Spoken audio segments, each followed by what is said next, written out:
This public hearing is called to order. The time is now 8:30 a.m., Tuesday, February 17th, 2026.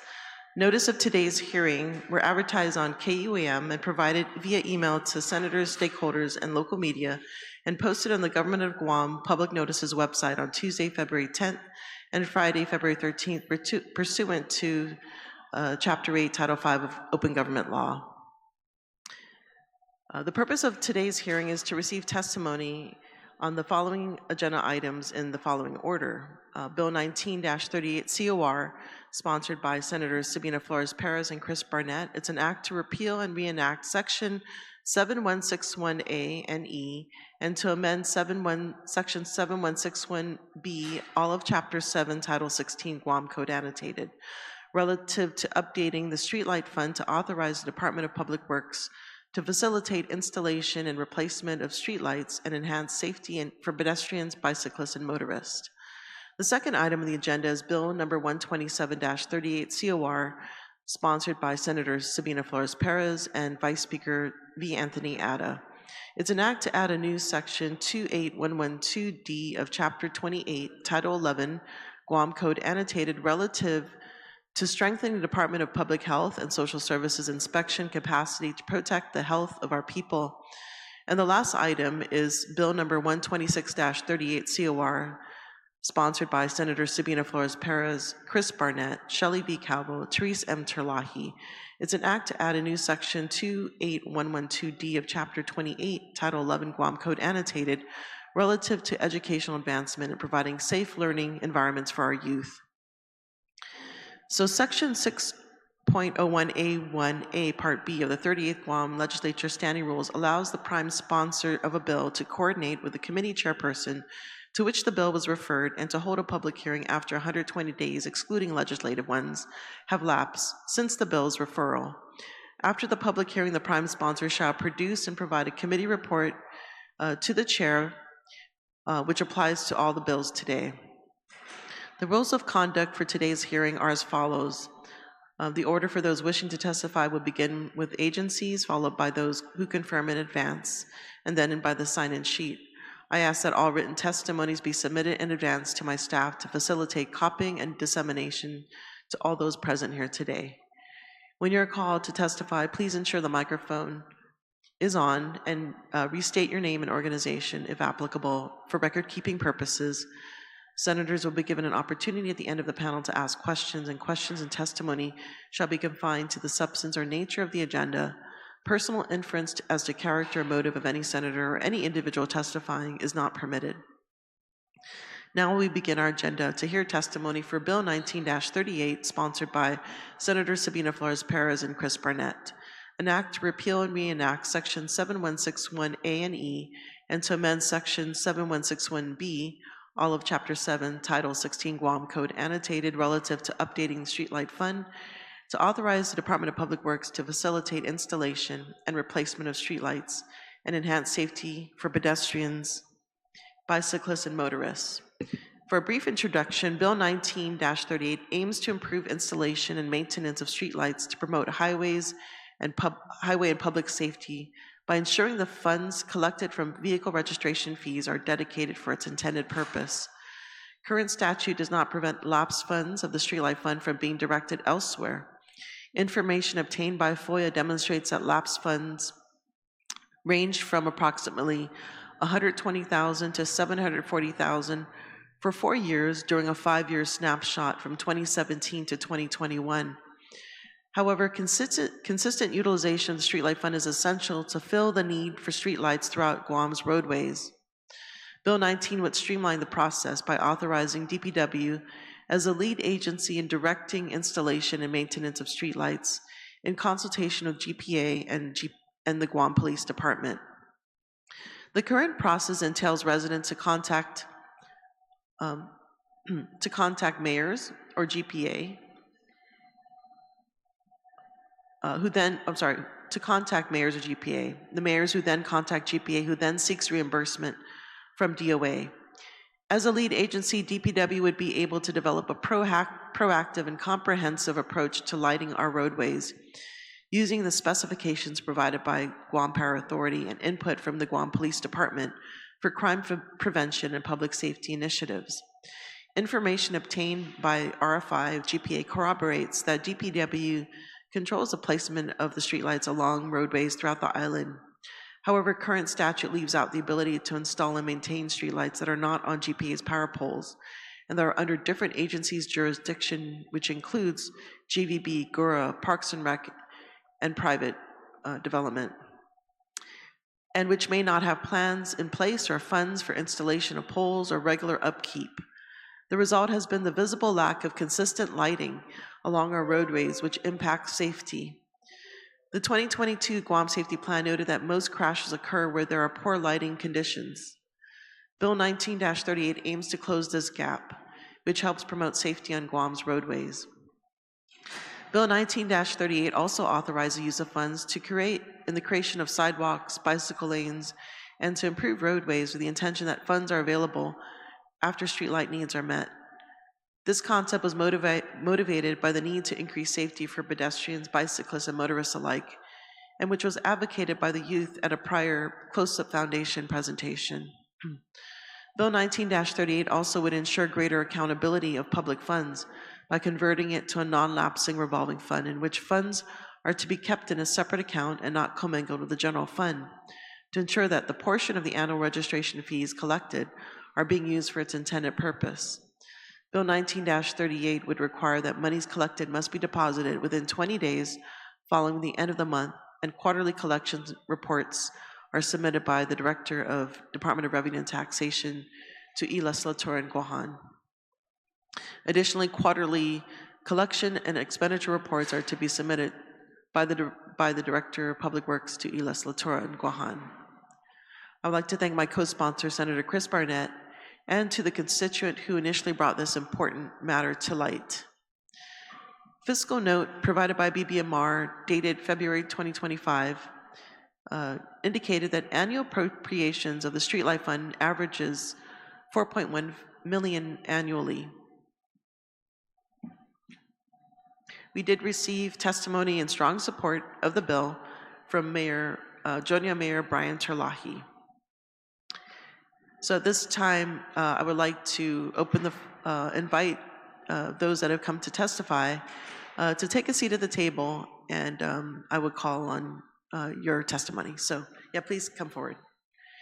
I would also like to recognize my colleague, Senator Shelley Cowell, for being here. Situas Masi. Good morning. So thank you so much, DPW, for being here. I know you have to leave at 9, so appreciate your attendance today. So when you're ready, just please restate your name for record-keeping purposes. Thank you. Thank you very much, Madam Chair, and good morning, Senator. Good morning, Senator Calvo. My name is Vince Ariola. I'm the Director at the Department of Public Works, and we appear here and we write in support of Bill 19-38 COR. This bill seeks to continue funding the vital installation, repair, and maintenance of streetlights throughout our island. This will also ensure to enhance the safety and security within our public housing areas, highways, streets, and villages. Currently, we have over 22,500 streetlights throughout the island. Our monthly billing averages about $453,000 per month. Any and all additional funding for streetlights will only serve to better our island and keep our residents and visitors safe. With the advent of LED lights and their associated electrical cost savings, we've been able to increase our streetlight count, working very closely with the Guam Power Authority, Guam Police Department, and our island mayors. We will continue to provide our island with streetlights, keeping our community safe and our properties secure.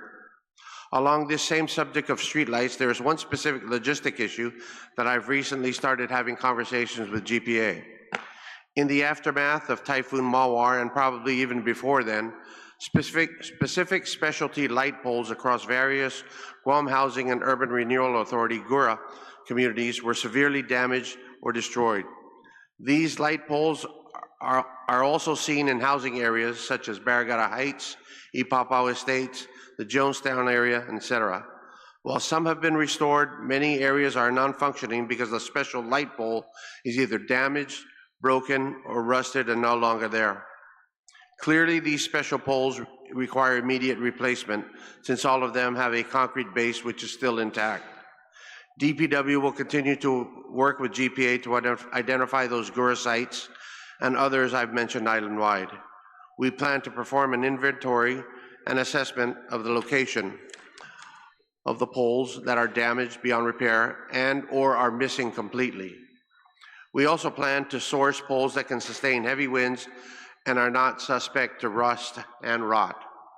Lastly, it is our intention that this streetlight fund would be used to cover these specific purchases, installations, and repairs to ensure our streetlights coverage throughout the island is more than adequate and meets the need of our residents.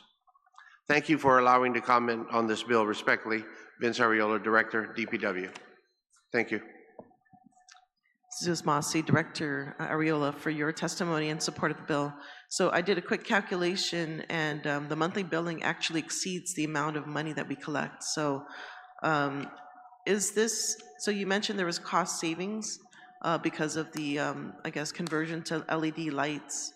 Do you estimate that there's going to be continued cost savings to, I guess, reduce the cost overall for power? I think we are right at the cusp of the savings that we've earned, basically, turning to LED lights.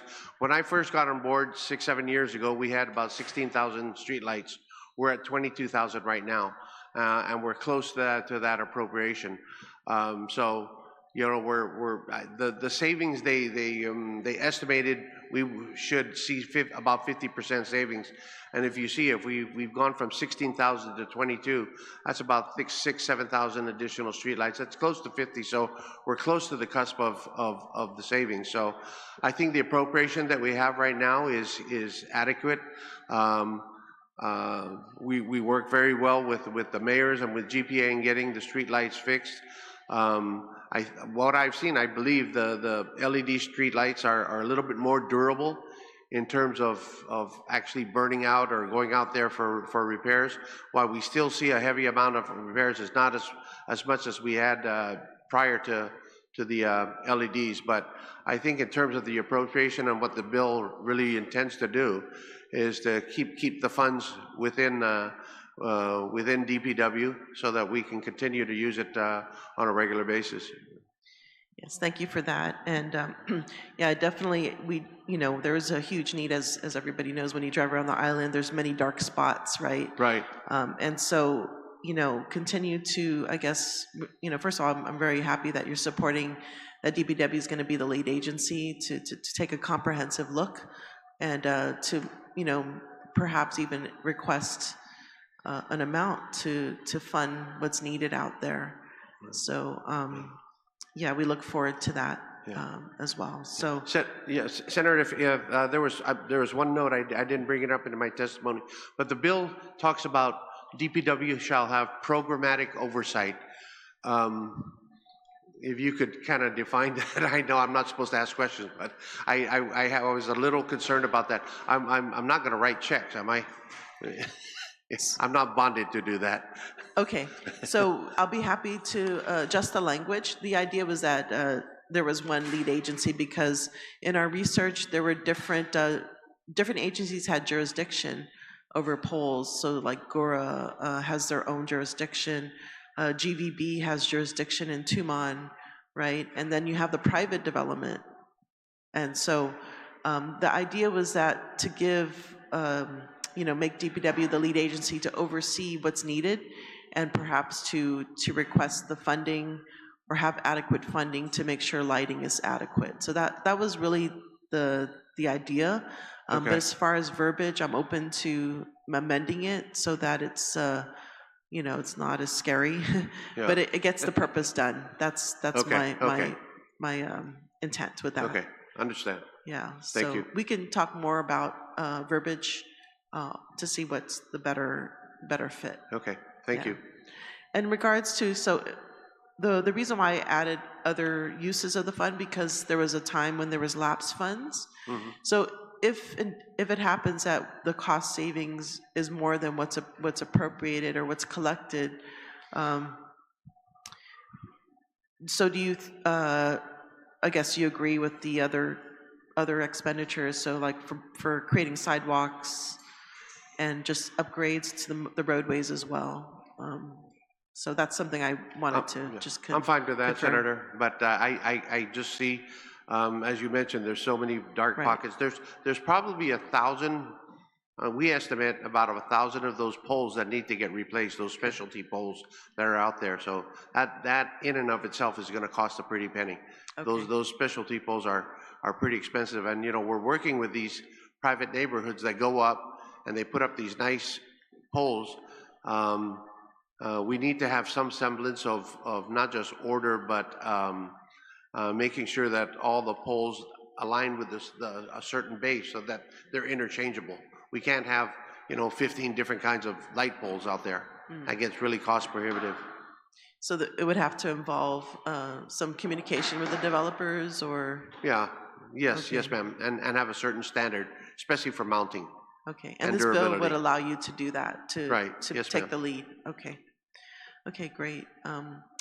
So I don't have any other questions as of now. So I just want to open up the floor to my colleague, Senator Calvo. Do you have any comments or questions? Not at the moment. I just want to say hi and Hafaday and buenas for being here.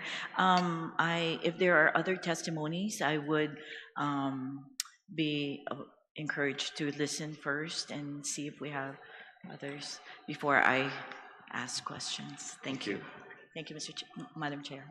You're very welcome, Senator Calvo. So are there any further comments you would like to make? No, I'm open to sitting down and meeting with you. If you're ready to mark up the bill, we're certainly available. Okay, great. And I just want to make sure if there's anyone else that would like to testify on Bill 19, if you can come forward. Okay, so seeing that there are no further testimonies.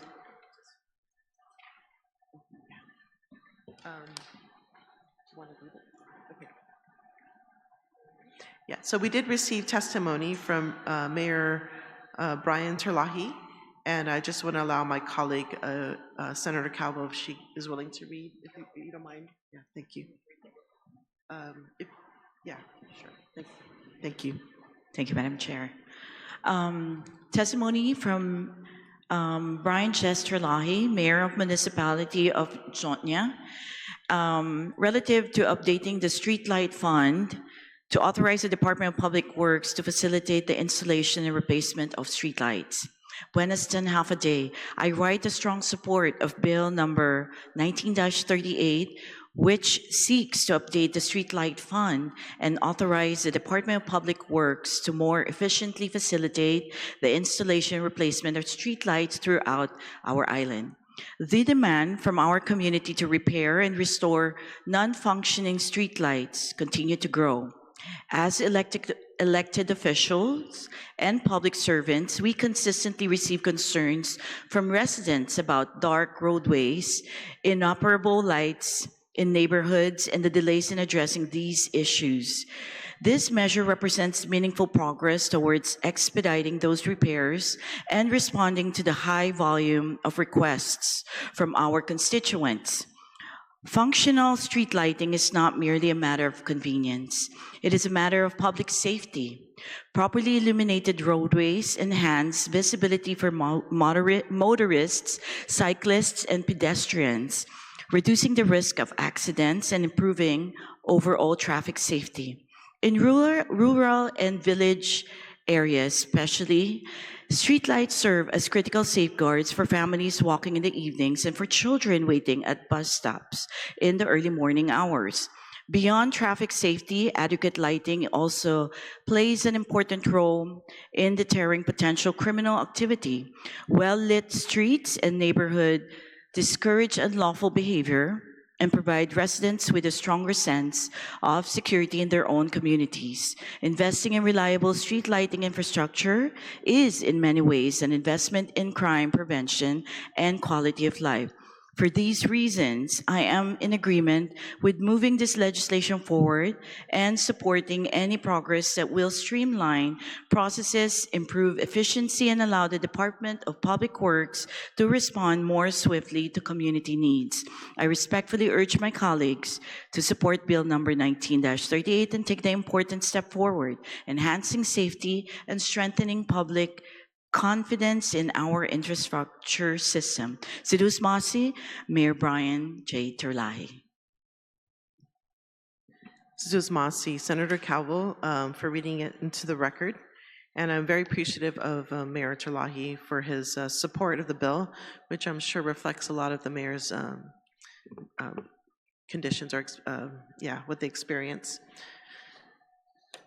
So we do have, I know Senator Tadigui's on her way and she had some questions, but I know you have to leave in about 10 minutes, or you have a meeting in about Yes, 10 it is. minutes. As a matter of fact, I just mentioned her, it's with performance-based budgeting with the Office of Finance and with Senator Duenas. So I'm thinking this streetlight issue, this streetlight program might be a perfect test case for performance-based budgeting. Yes, absolutely. We'll see the results, right? Yeah, For yes. sure. And also for the record, ma'am, since there was a letter from the mayor, the governor's office does have a liaison to work directly with the mayors, specifically for streetlights and for roads. His name is Robert Lizama, former mayor of Jigo, and they can contact him at 685-1113. All mayors pretty much work directly with him, but if they don't have his number, it's 685-1113. Okay, great. That's great to hear that you're already in the process of making sure the streetlights are addressed. So I do want to recognize Senator Tadegui just for briefly, because I know they have to leave. If you have any questions for them, for the panel here. Or do you want to catch your breath? Yeah. Heavy breathing is because I was running. Sorry, I apologize for being late, Madam Chair. I thought it was at 9 o'clock. Good morning, Senator. Good morning. Thank you so much for being here. I know that streetlights, I was listening while I was coming here about your testimony, and there was something that caught me when you said that there's enough funding. Can you kind of explain that? Yeah, what I meant, Senator, is with the amount of savings that we've been able to realize from the old form of streetlights to the current LED. Even before the LEDs were being installed by GPA, they estimated that we would probably annualize about 50% savings in our power bill from GPA, and we're about pretty close to that. And so what we've been doing, those savings, is we've been pouring that back into additional streetlights, LED streetlights, and you could see that.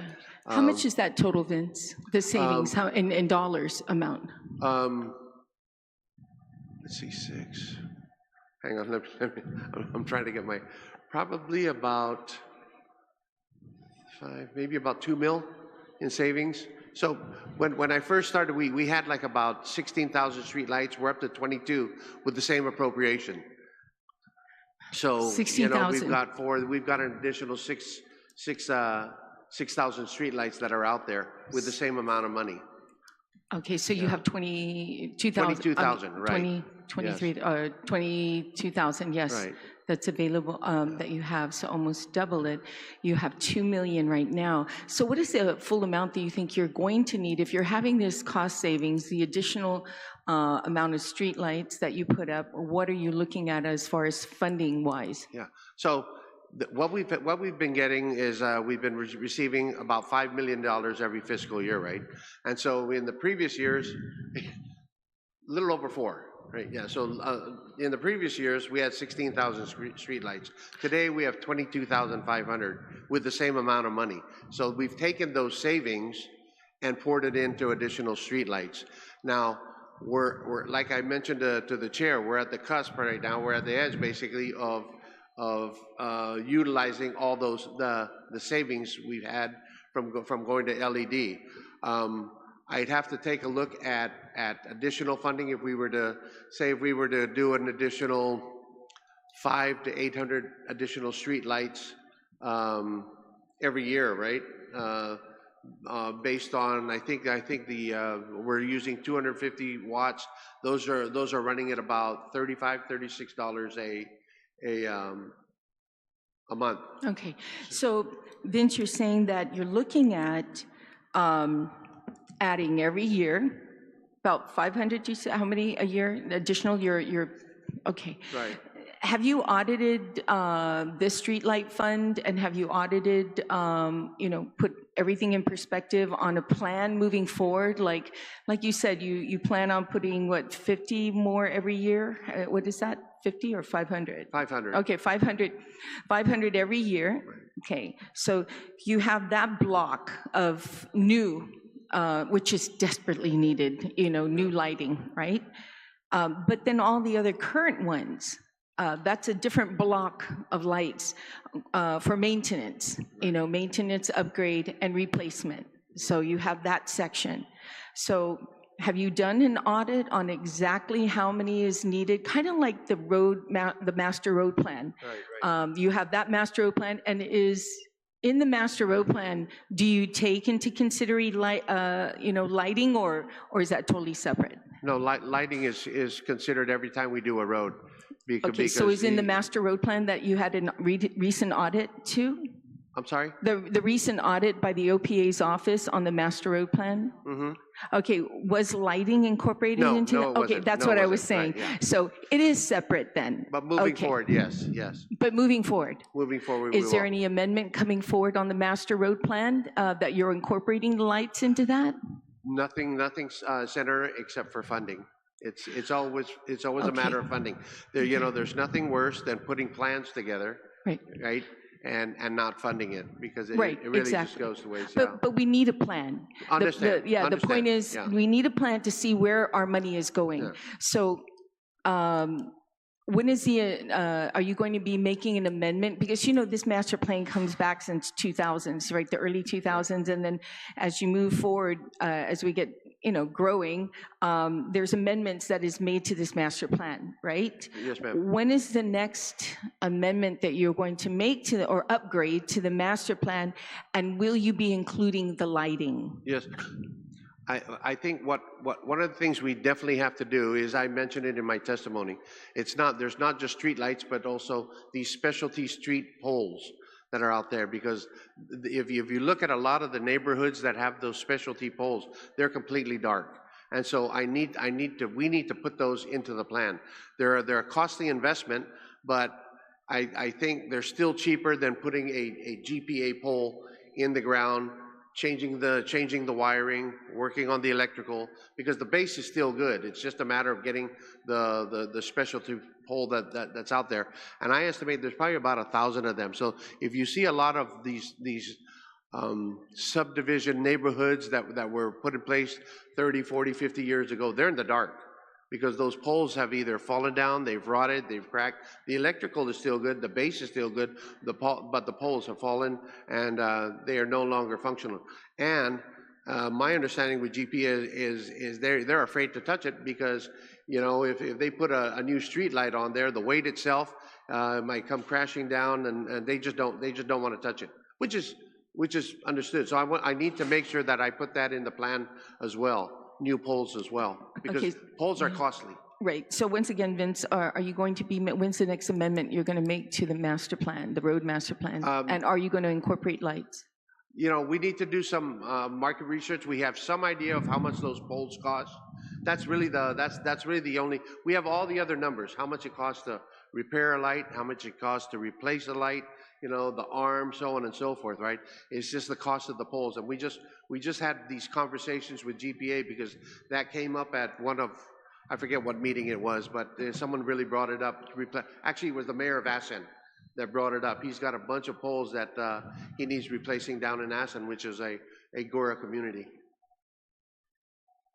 So again, Vince, are you going to put it in the master plan, and when is the next amendment to the master plan? Okay, obvious, of course, we're going to put it in the master plan. It's something for safety, security.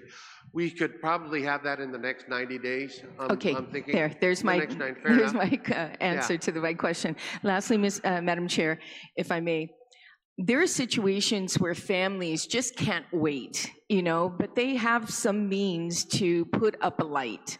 Particularly in there's one in Mangmang Toto, the subdivision, Hyundai subdivision. And it's really, they've had a couple accidents there. It was just so dark. And thank God nobody, got seriously hurt, but a child was almost hit, and it was dark area. So they offered, the family offered to put up a light, pole light. So can they do that? Or do they have to go to DPW to get this, permit? Or do they work with DPW saying, hey, look, Mr. Director, I have the money it takes to put up a light, and but it's actually the cost of having that light on. And if the family is willing, to cover some of that cost too, I mean, how does a family, especially those who are listening today, they want to know, how can I get one and not have to wait for the government of Guam because, I'll be gone by time a street light gets up here. How do they do that? It really starts with the mayor. We work very closely with the mayor. Mayors have, I wouldn't say complete accountability like we do, but they are intimately involved in every street light, just like they are with every road and everything within their village. So we have to include the mayors because they are also, we work very closely with them. They are also responsible for identifying which street lights are needed, which street lights need repair, which bulbs are out, so on and so forth, right? So they have the same grid map that we have of GPA. So if someone were to offer to put up their own pole and put up a street light, they would start it with the mayor, and eventually the request comes to us. We send it to GPA, and we work with GPA to see if because it can't just be any simple pipe. It's got to be a pole that's right. Yeah, there's certain standards for light poles. Okay, so that's the process. Yes, ma'am. Then, and from there, does that family can get some help and push, not just from the mayor, but from DPW? I Sure. mean, what is okay, and it's happened in the past, Vince? Has it ever happened in the past? I'm sure it has. But it's never I can't happened under your recall watch. something specifically right now. Okay, Yeah, so it's never happened under your watch? not that I can recall. Okay, I know a lot of residents buy the streetlights themselves and connect it to their own power and literally just put it up like by their over house or their garage, fence? Yeah, around the fence, Okay. screw it onto a coconut tree. I've seen that, but it's Okay. their own personal. because I know this particular area, it's a cul-de-sac, Right. and there's many families, and it involves many families in this cul-de-sac, and they're all willing, to fork in and pay whatever monthly electric bill there is, individually, all put it in a pot just to keep their streets safe, because they almost lost one of their own there in that area because it's so dark. Yes, and it's tied Yeah. into their electrical bill Yep. from GPA. Yep, Understand. okay. Yeah, So that's hopefully been we done. can have a program that makes it easier, for our community to reach out to their mayor and help our mayors. The next place I'm going to be stopping is the mayor's office and finding out from them, doing my research on if they're having any problems or situations like that, and they just couldn't get DPW or GPA to help that family. So I'll get back to you, Vince, and find out if any of that's, an issue so that we can help resolve it. And I also mentioned, just as you were walking in, the governor's liaison for streetlights and roads is former Mayor Bob Lizama. They can contact him as well. Yeah. Okay, thank you for that information. 685-1113. He's listening right now, Six- probably. What's that number again? 685-1113. Okay. Thank you. I'm sure there's quite a Thank bit of you. families listening to this public hearing, Madam Chair, and thank you so much for this bill. It's very much needed. It's a safety issue, and let's not react. Let's be proactive and push this forward. Thank you, Madam Chair. Thank you, Senator Tadigui, for your fitness in getting here. I think Senator Calvo, if you had further questions. Very little. So earlier, Senator Taitagri asked about master plan, but I know that every movement that we do has like twinning costs to it, right? But at this current time, do we have any implementation plan or timeline, at least, that we can discuss today where we're at with regard Basically, to this? what we have today, Senator, is what we believe is a streamlined plan and process for processing new streetlights, repair of streetlights, so on and so forth. We believe it works very well. We have individuals at DPW that strictly are assigned to streetlights, no different than Mr. Lizama. And we have a couple people over at GPA who that's all they do are streetlights. There's a crew I know from GPA that's all they do is they handle the installation, repair, and maintenance of streetlights. So it's a formalized process, and I think it's working really well. Yeah, the only thing that really stands out there is, a lot of it is communication. GPA, who does the final installation and repair, they can't do it unless they know about it, right? And we rely heavily on residents. We rely heavily on mayors to let us know. And for GPA has this grid system that's extremely accurate. They know exactly where every single pole is, where every single street light is. So, and it's all by numbers. So if you tell them a street light is out, and most of the poles have a certain number, they can go to it in just a couple of minutes because they have a grid that's very accurate. So the process is working. We believe it's working very well. It's a matter of putting a plan moving forward, and if we need additional money, then so be it. We'll be here in front of you. Thank you, Director Ariola. I was going to ask, since you brought up the coordination with GPA, and it's already like streamlined since the get-go, I would assume. So there's a clear definition of, when it comes to like private developers, communities that are rising up out within our island, and there's many, residential, there's community, there's commercial that's being built. So it's clearly defined within the ownership, maintenance, and electrical service arrangements. That is included within the coordination that you have spoken earlier. Yes, that'll be part of the building permit process.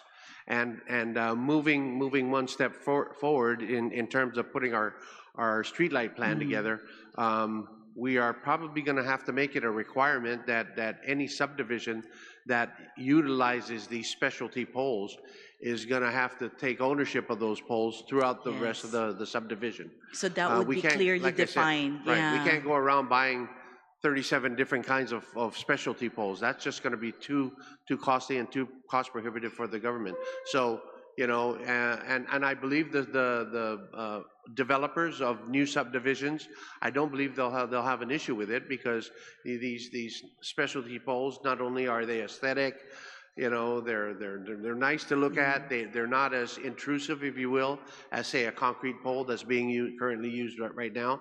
And so, I believe the onus would be on them to keep stock of those poles, if in case 10, 15 years down the road, or a typhoon comes, knocks them down, they're ready to replace that as well. And it's not only for the developers, but the community in general. Absolutely. Because you want to make sure they're uniform and it's almost like they speak with each other, right? The same kind. Yes, ma'am. Now, I just wanted to tap into my last question. This is more on the prioritization. Do you have any mechanisms to ensure within the community that there's input and prioritization of high need corridors, like school zones, like I mentioned earlier, communities, villages. So what do we have at the moment? We basically go to our traffic counts and routed roads, and that's where we We prioritize the placement and the upkeep of street lights. So, you know, you're looking definitely all of Marine Drive. We have a big order going into GPA to put street lights from, I believe it's like the Guam Home Center in Derrido all the way to the front gate of Anderson. That'll be lit up hopefully within the next couple months. An order is going in for street lights there, but we go where the traffic is, like you mentioned, just for safety. We also go where the crosswalks are. Again, for pedestrian and traffic safety. So it's really just a matter of where the traffic is, where the pedestrians are, where the dark spots are. I know there's some out there in the village, but you know, we go mostly to where the people are, right? Thank you, Director Ayola. Thank I you. appreciate all your answers. And yes, it is important, you know, that's the very reason why we need to implement and put the structures for all these streetlights, you know, primarily for safety concerns. And I guess we have like a priority list that we have already identified. On that note, I'd like to thank you for your testimony as well as for answering my questions. Thank you. And thank you so much, Madam Chair. Appreciate the time to speak. Oh, thank you, Senator Calvo. We were joined by also Senator Sean Gumatautau and Senator Sabrina Salas Montanani. If you can stay for a bit, do you guys, I'd just like to recognize, I don't know who came in first, but Senator Sabrina Salas Montanani, if you have any questions to the panel. I just had a question regarding the streetlights, because when I go home from here in Agana to Dededo and through Jigo, I notice like I could barely see the lines on the roads, and then especially when it's raining, it is just extremely dangerous. And it's there's streetlights only on one side of the road, and these are new streetlights, but not on the other side of the road. And I'm just kind of wondering, why is that? And are there plans so that there's streetlights on both sides of the roads? If I can answer that, Senator, I think a lot of that is, and you're right, there's a section from Dededo to Jigo where there are only poles on the right side, I believe. There's only poles on one side of the road, and you don't really get the full effect of the street lights, right? And so that's another thing, that when we put up street lights, if there's already a pole there, it's just to put an arm and a light costs, gosh, I forget what it is, but it's not as much as putting a complete pole there. So that has to be built into our plan, because if we have to put additional poles on the highways or on the routed roads, that's going to be we have to put that into our plan and show the cost there, because that gets pretty cost prohibitive. But you're correct. There's some roads that are so wide, like Marine Drive right now. That's a 100-foot easement, right? But on certain the lanes are only 4 lanes, so you still have 20 feet on both sides, where the power pole is 20 feet away from the road, so you don't really get that much illumination, right? So we need to work with GPA, and the cost is going to be pretty expensive to get it closer to the roadway. So that's pretty much the only reason why. It's a cost factor to install new poles there. What about, what's the difference in the cost, I guess, from the traditional type of street lights versus the installation of solar lights? Is there a big difference? We aren't using solar lights right now. We are using LED, but there's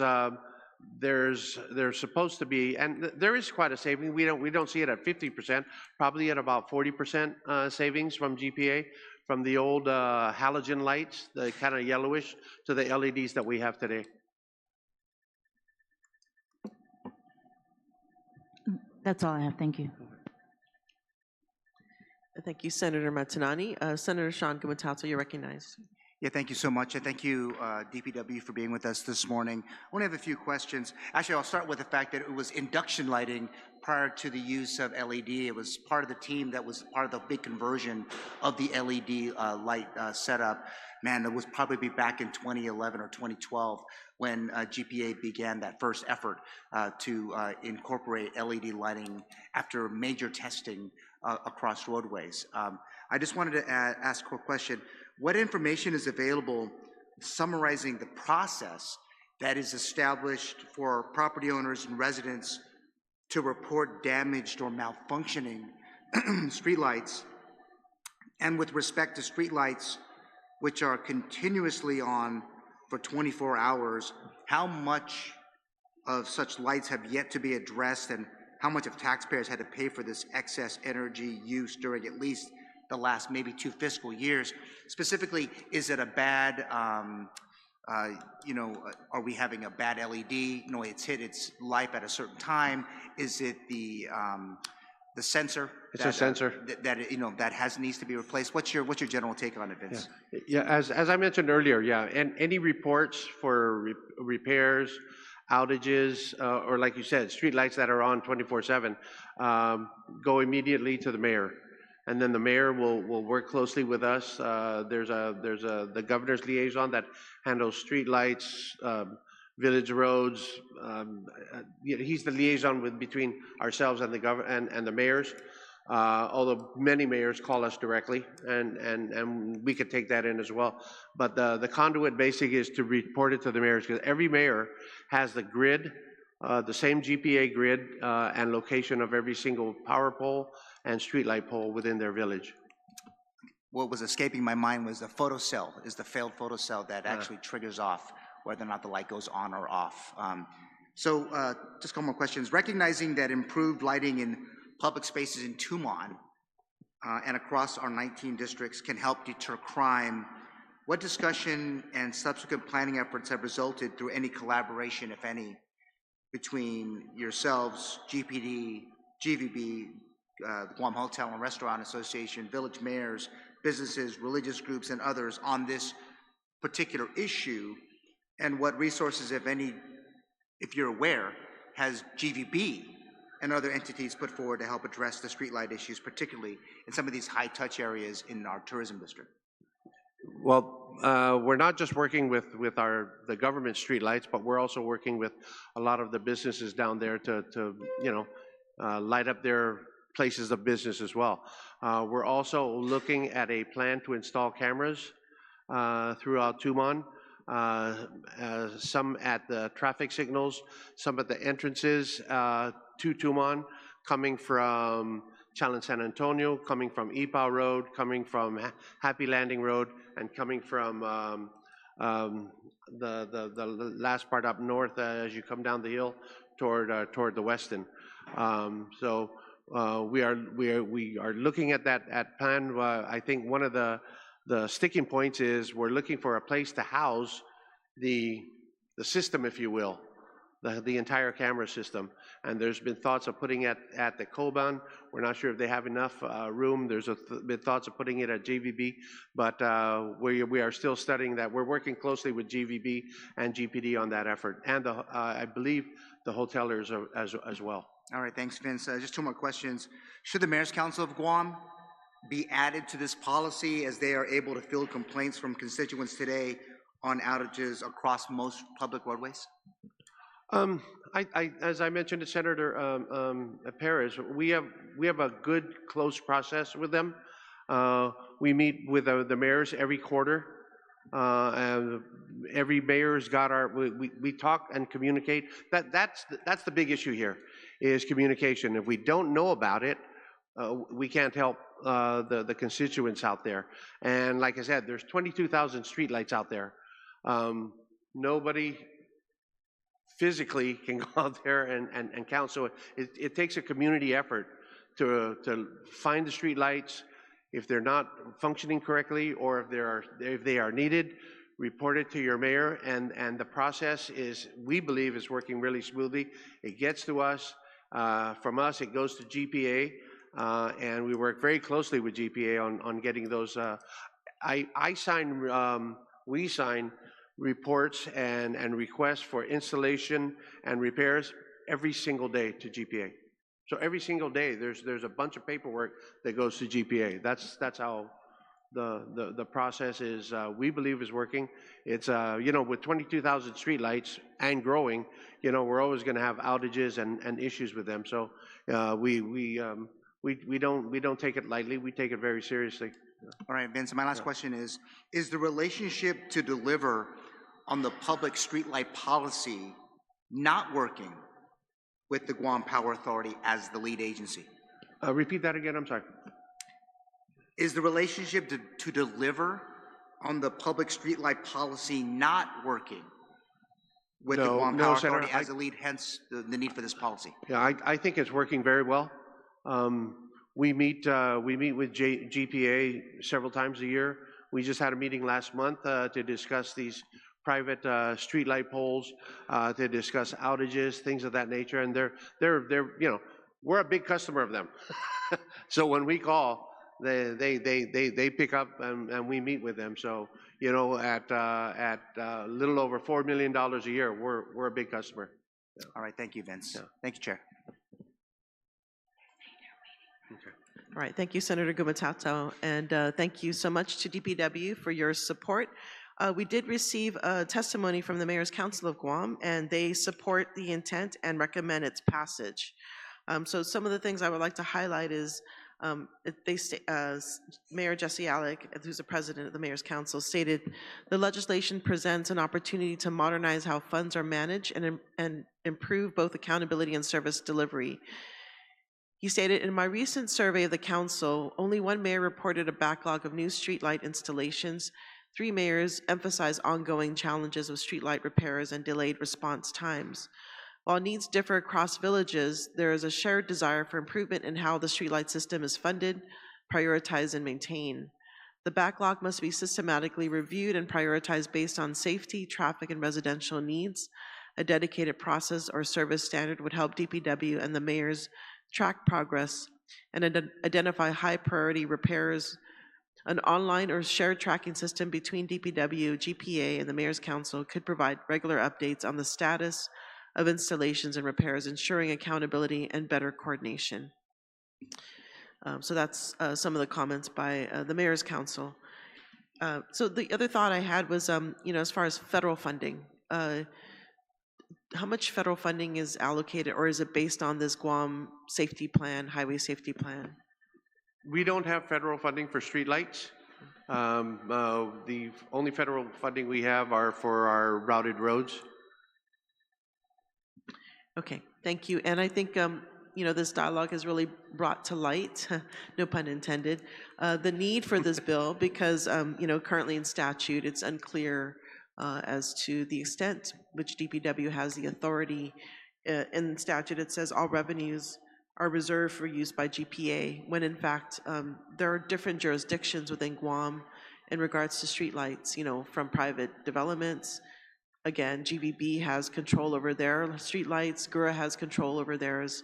There's no one consolidated agency, and that's why I brought this forward. And in fact, maybe 3 times as a charm, because this was first introduced back in the 36th, reintroduced in the 37th, and now we're here in the 38th. So hopefully we can see passage and support of this bill. So I appreciate you for being here, and thank you so much. So I just want to encourage the public to continue to send testimony. Please address Senator Sabina Flores Perez, address 710 Marine Corps Drive, Suite 303A, Hagåtña, Guam 96910. Testimony can be hand-delivered to the Guam Congress Building or emailed to office.senatorperez@guamlegislature.gov. If there are no further testimonies, Bill 19-38 COR is duly heard. The time is now 9:25 a.m. Seduas Masi, and have a great day. Thank you very much, Senator. Thank you. And so we are going to move on to the next item on the agenda.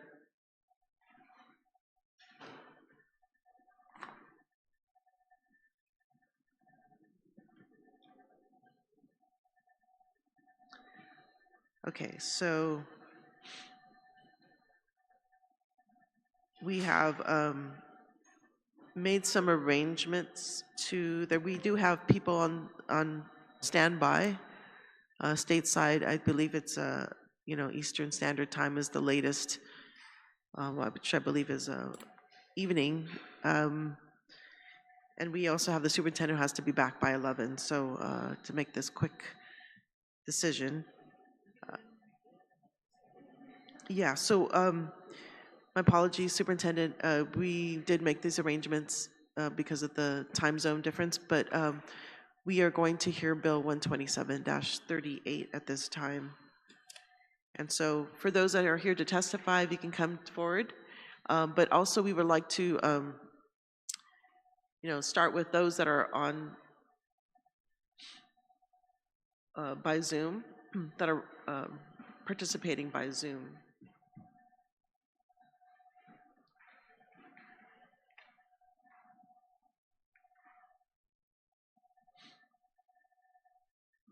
Good morning. This is Dr. David Dijak with the National Environmental Health Association. Sorry, just one quick second. I just need to do the introduction.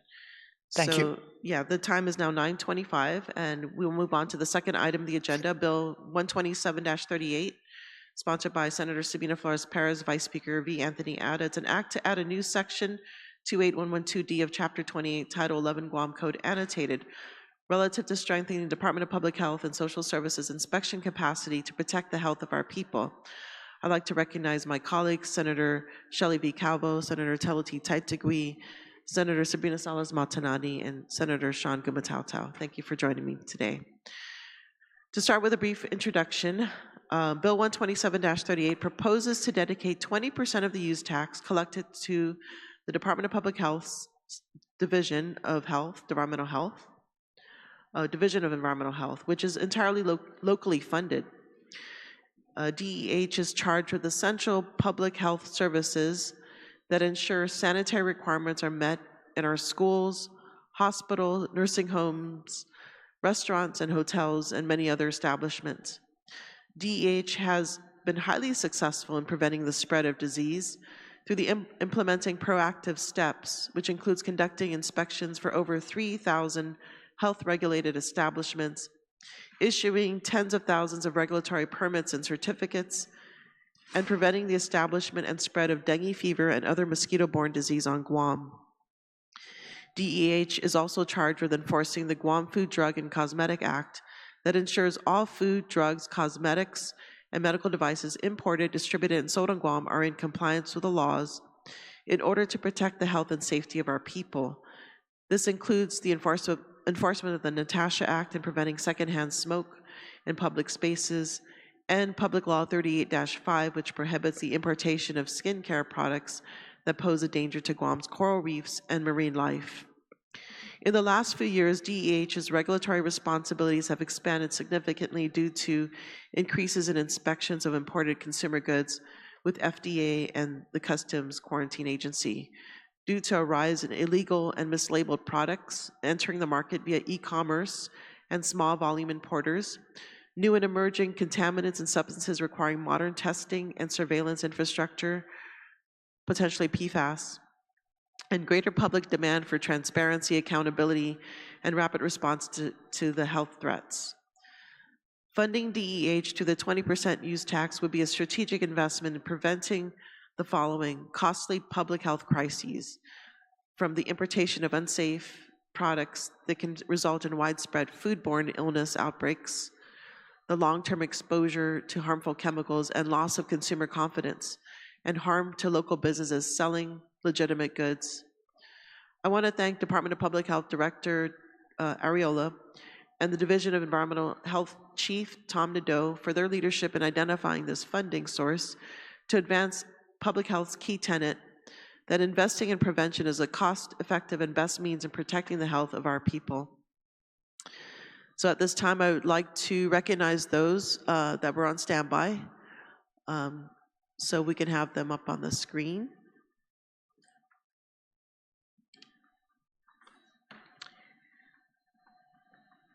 So I don't have your name, so you would have to please state your name before speaking. We can start with the my top left, the individual with the headphones. If you can start with you're recognized. Thank you. My name is Dr. David Dijak. I am Chief Executive Officer of the National Environmental Health Association, located in Denver, Colorado. I'm prepared to make a statement if right now is the appropriate time. Yes, thank you. Please proceed. First, as a somewhat frequent visitor to Guam, I consider it a privilege to be with you this morning. Since the early 2000s, I'm going to guess that I've visited Guam between 15 and 20 times as a trainer, as an educator, and indeed a tourist. So I fit all those different categories. Some of you may recall the MBA program, which was conducted 15 or so years ago at the Adventist Clinic in Tumen Bay. That was my program. And we're really proud that we graduated somewhere between 10 to 15 individuals with Masters of Business Administration in Public Health at that time. I'm speaking to you today regarding Guam Bill 12738 relative to strengthening the Department of Public Health and Social Services inspection capacity to protect the health of our people. My association, NEHA, represents almost 8,000 government, private, academic, and uniformed service environmental public health professionals in the U.S. and its territories, and increasingly internationally. We are the foremost association nationally and internationally recognized as advancing the work of the environmental health profession and its workforce. I commend Senator Perez's introduction of Bill 12738, which aims to establish a stable and predictable funding stream for the inspection, laboratory, and enforcement activities of the Division of Environmental Health within the Guam Department of Public Health and Social Services. The legislature's findings in this bill rightly recognize that the workload of the Division of Environmental Health has recently grown dramatically. Globalization, e-commerce, and increasing import volumes mean that more consumer goods are entering the island's markets. The 286% increase in suspected violative imports cited in this legislation are not just a statistic. It represents real potential harm to Guam's families, your children, and your visitors. These are not abstract statistics. These are real people that reside and visit your island. The environmental health workforce at the same time is under great strain. According to our recently published Pillars of Governmental Environmental Health, the professionals that we aim to support with this bill play a crucial role in safeguarding public health and ensuring the well-being and prosperity of your communities. However, many state and local agencies are like Guam. They lack the resources to properly perform their duties. This includes inspecting incoming cargo for harmful foods and consumer products. The workforce finds itself understaffed, under-resourced, and unable to meet the growing demand to protect the public and your visitors from the incoming environmental threats. The proposed funding found in B 12738 will enhance Guam's capacity to oversee and regulate the importation, distribution, and sale of unapproved consumer goods and strengthen its ability to address environmental health concerns, as we heard earlier, related to food, to water, and vectors like mosquitoes. The bill, which allocates 20% of use tax revenue to the Environmental Health Revolving Fund, would provide essential resources to the DEH. This investment will not only protect Guam from unsafe products, but also build resilience against other public health threats. The proposed allocation of the 20% of use tax revenues is smart, it is forward-thinking, and which will treat environmental health as a foundational element of public health. We, NEHA, fully support the goals of this legislation. We urge the legislature to pass Bill 12738 to ensure the Division of Environmental Health has the resources it needs to protect every resident and visitor in Guam. And as I close, I did a little bit of research before joining you this afternoon. I understand that just tax revenue alone from tourism brings approximately $151 million in tax revenue to your island. 14,400 people alone draw their income from tourism. It takes only one outbreak of dengue among your commercial enterprises or one major foodborne illness outbreak to cause tremendous risk to that entire enterprise. So I would like to leave you by saying the environmental health profession protects and promotes the health, safety, and most importantly for this conversation, the economic prosperity of Guam. Thank you for the opportunity to speak with you today. I wish I could be there with you in person, and I would be delighted to answer any questions that you may have. Thank you so much, Dr. Dijak, for those words of wisdom. And yes, we can stay a little bit because we want to get testimony from others as well. So Sidus Masi for your participation. So next on the list, we have Dr., I'm not sure if I'm pronouncing correctly, Dr.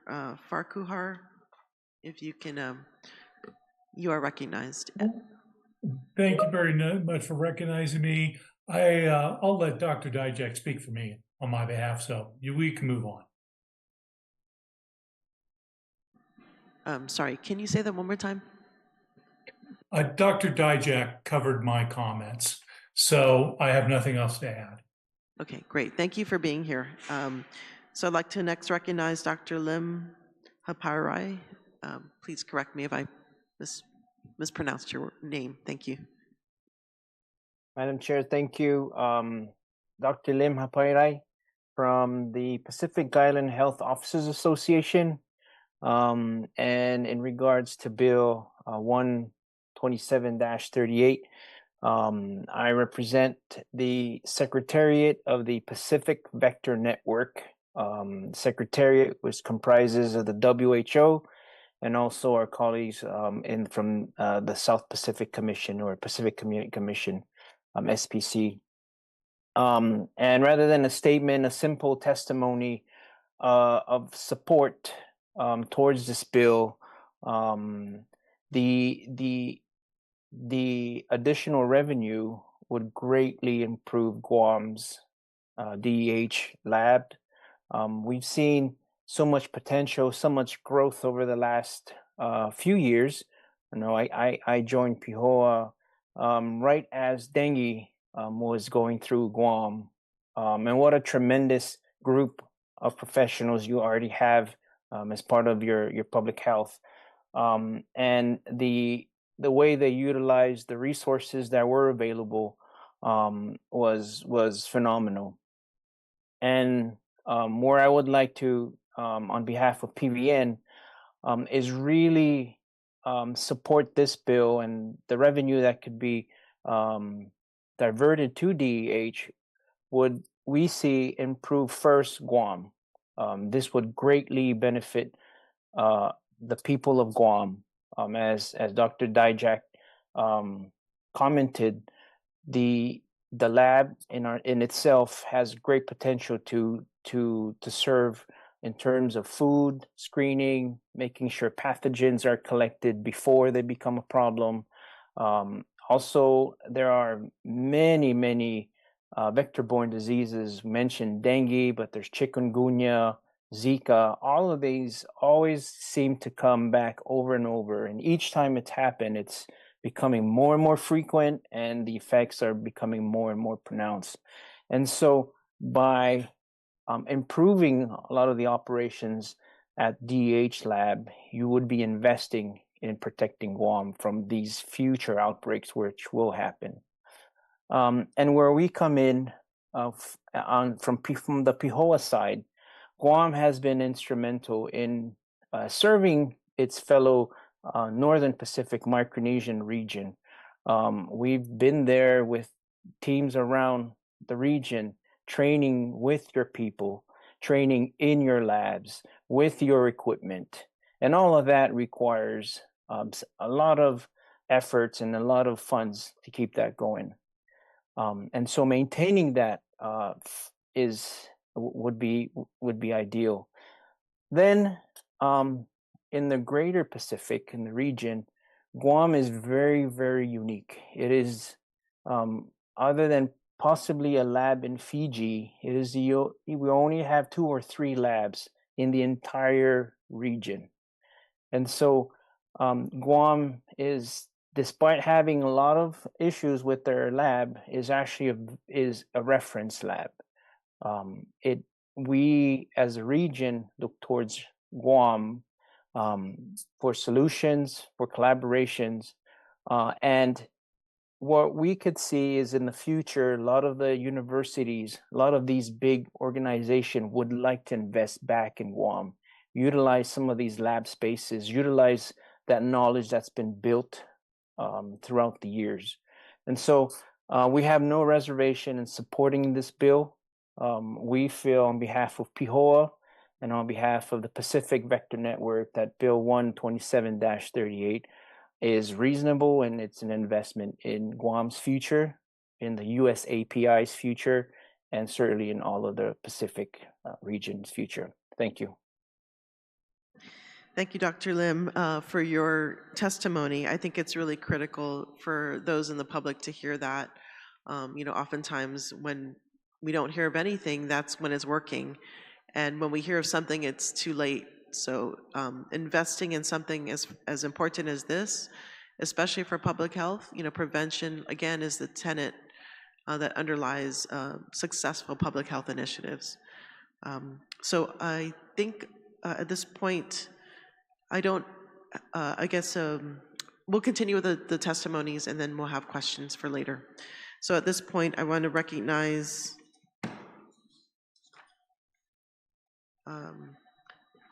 so we have Frank Tovis from the Guam Food Safety Advisory Group. You're recognized. I'm sorry. My apologies. If we can go first with Leilani. My apologies. Yeah, I read. So Leilani, you're recognized. Thank you. Thank you, Senator. Half a day, Senator Perez, Senator Taitogui, Senator Gumatautau, and Senator Matanani, and members of the 38th Guam Legislature.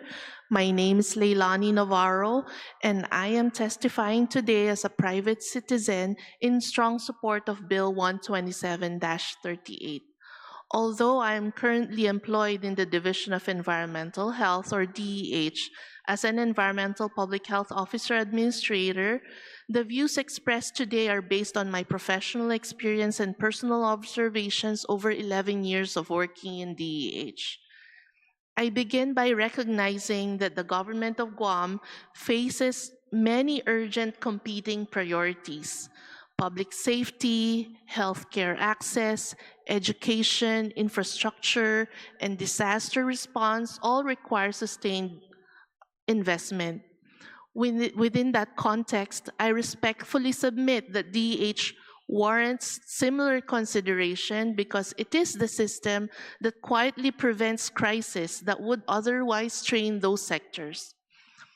As Senator Sabina Perez said, DEH is the prevention arm of public health. It regulates restaurants, schools, childcare facilities, hotels, swimming pools, vector control programs, and the importation of food, drugs, cosmetics, and medical devices. These mandates are designed to protect residents, visitors, and our economy. Yet, despite this critical role, DEH has experienced persistent funding challenges, even as its responsibilities and demands have continued to grow. I share the following challenges and needs of DEH to demonstrate my point. and how additional funding through Bill 127-38 can address them. Number one, DH has historically been underfunded and primarily reliant on local funds. Federal grants have been competitive, short-term, and limited. Prior to 2000, the division relied solely on the general fund, later supplemented by special funds, including the Environmental Health Revolving Fund, or EHRF. However, annual appropriations from these sources have not been sufficient to meet all statutory mandates. Allocating use tax revenues through Bill 127-38 would provide sustainable funding and allow DEH to focus on its core mission. Number two, increasing operational demands have strained the EHRF, leading to significant sanitary permit fee increases in 2020. Because EHRF supports the division's entire operations, it remains insufficient. Aside from the sanitation inspections of over 3,000 businesses, DEH also regulates imported food, drugs, cosmetics, and medical devices, and conducts mosquito surveillance and control to prevent diseases such as dengue and Zika. Appropriating 20% of the use tax revenues as proposed in Bill 127-38 could stabilize funding, potentially reduce sanitary permit fees, and lessen reliance on the general fund. Number three, DEH is one of the smallest divisions within the Department of Public Health and Social Services, while other divisions, such as the Division of Public Welfare and the Division of Public Health, have nearly 10 times the staff. Yet DH carries a comparable number of statutory mandates and receives significantly less local funding. It is said that the less you hear about DEH, the better it is, because it means it is doing its job in preventing disease outbreaks from occurring. And so far, the division has been doing just that. It has been able to keep the flames from getting out of control through the will and hard work of its dedicated small number of staff, and perhaps a little bit of luck. However, we all know that even a small flame can turn into a raging fire.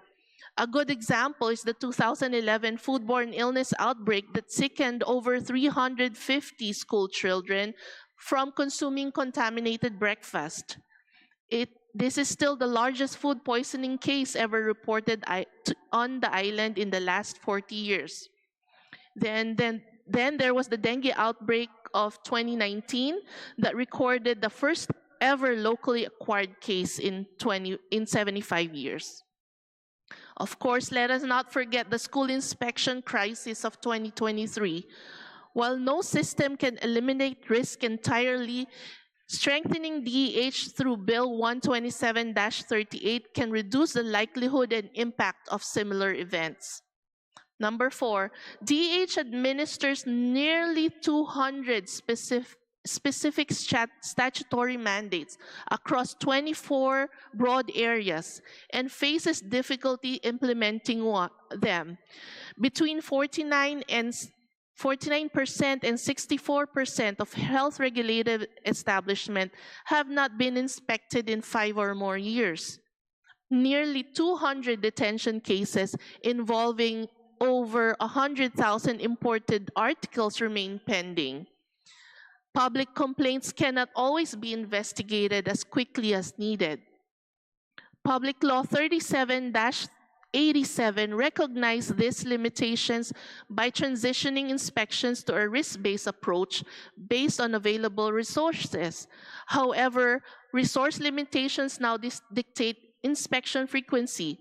Bill 127-38 would provide the capacity necessary to properly implement the risk-based system as intended. Number five, through the partnership agreement with the U.S. Food and Drug Administration, that agency significantly increased its presence and technical support on Guam, assisting DEH and the Guam Customs and Quarantine Agency, or CQA, in identifying violative consumer commodities at ports of entry, resulting in dramatic increase in enforcement activities at the ports. Through the CQA's planned ASICUDA system, levying of use tax is expected to improve and could help all recipients of the tax revenues. This would also allow DEH to modernize its operations by developing its own integrated regulatory platform that interfaces directly with ASICUDA to improve data sharing, manage the growing volume of imports more efficiently, and ensure that imported consumer products entering Guam meets applicable safety, efficacy, and quality standards. Number 6, the primary barrier to meeting statutory obligations is insufficient personnel, including both inspectors and administrative support staff. When grants, procurement, or customer service roles are vacant, inspectors absorb those duties. Between 2021 and 2025, DH filled 31 vacancies, but lost 34 employees, including 16 inspectors. Even if all funded vacancies were filled, staffing would still fall short. Our internal assessments indicate that nearly 100 personnel are needed for adequate operations. The current staffing and funded vacancies amount to less than half that number. Bill 127-38 would provide the resources needed to build and retain a sustainable workforce. In collaboration with stakeholders and the Governor's Workforce Collaborative Team on Environmental Health, DH has developed an educational pathway and scholarship to service program for future inspectors. Scholarship recipients would repay their support through service with DEH, similar to existing merit-based programs. Use tax funding under Bill 127-38 could finance multiple scholarships and strengthen the local pipeline of qualified professionals. Number 7, staff attrition is often driven by workload demands. Working beyond 40 hours per week is common at DEH, and many departing employees cite burnout and lack of work-life balance. Each resignation increases the burden on remaining staff, which perpetuates the cycle of turnover. Additional funding would allow DEH to hire support personnel, invest in technology, automate administrative and field processes, thereby reducing stress and improving retention. Number 8, the conditions at the Guam Environmental Public Health Lab, also known as the Mosquito Lab, have further strained staff. Since 2016, the facility has experienced persistent issues such as prolonged air conditioning failures, with roughly 1/3 of the building still without AC at this time, a non-functional backup generator, a leaking 30,000-gallon water tank, electrical and mechanical deficiencies, and unused PCR rooms. Improperly installed floor drains have allowed sewer gas intrusion.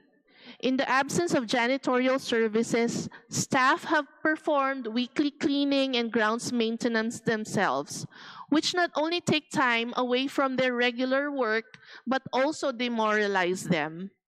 Dedicated funding could address these facility deficiencies and provide janitorial and maintenance staffing. Number 9, security and property damage at the Mosquito Lab have compounded operational challenges. A pesticide transport trailer was stolen a few years ago and is yet to be replaced.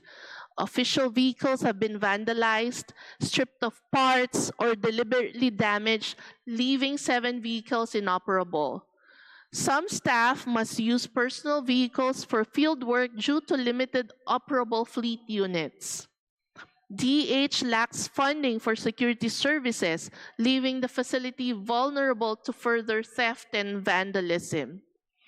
Additional funding would allow DEH to restore equipment, improve security, and protect public assets. And finally, in recent years, DEH has experienced the real-world consequences of operating under mandates that exceed as available resources. When funding limitations are present, even good faith administrative decisions can be subjected to scrutiny in ways that create significant professional and personal risk for agency leadership. Regardless of the ultimate legal outcomes, such experiences have had a chilling effect within the division. Employees, including myself, observe these events and understandably question whether pursuing leadership roles within DEH carries disproportionate exposure when resource gaps remain unresolved. This environment can discourage qualified personnel from aspiring to serve in senior leadership positions. The passage and enactment of Bill 127-38 is one avenue to help prevent similar circumstances from confronting future leaders of DEH.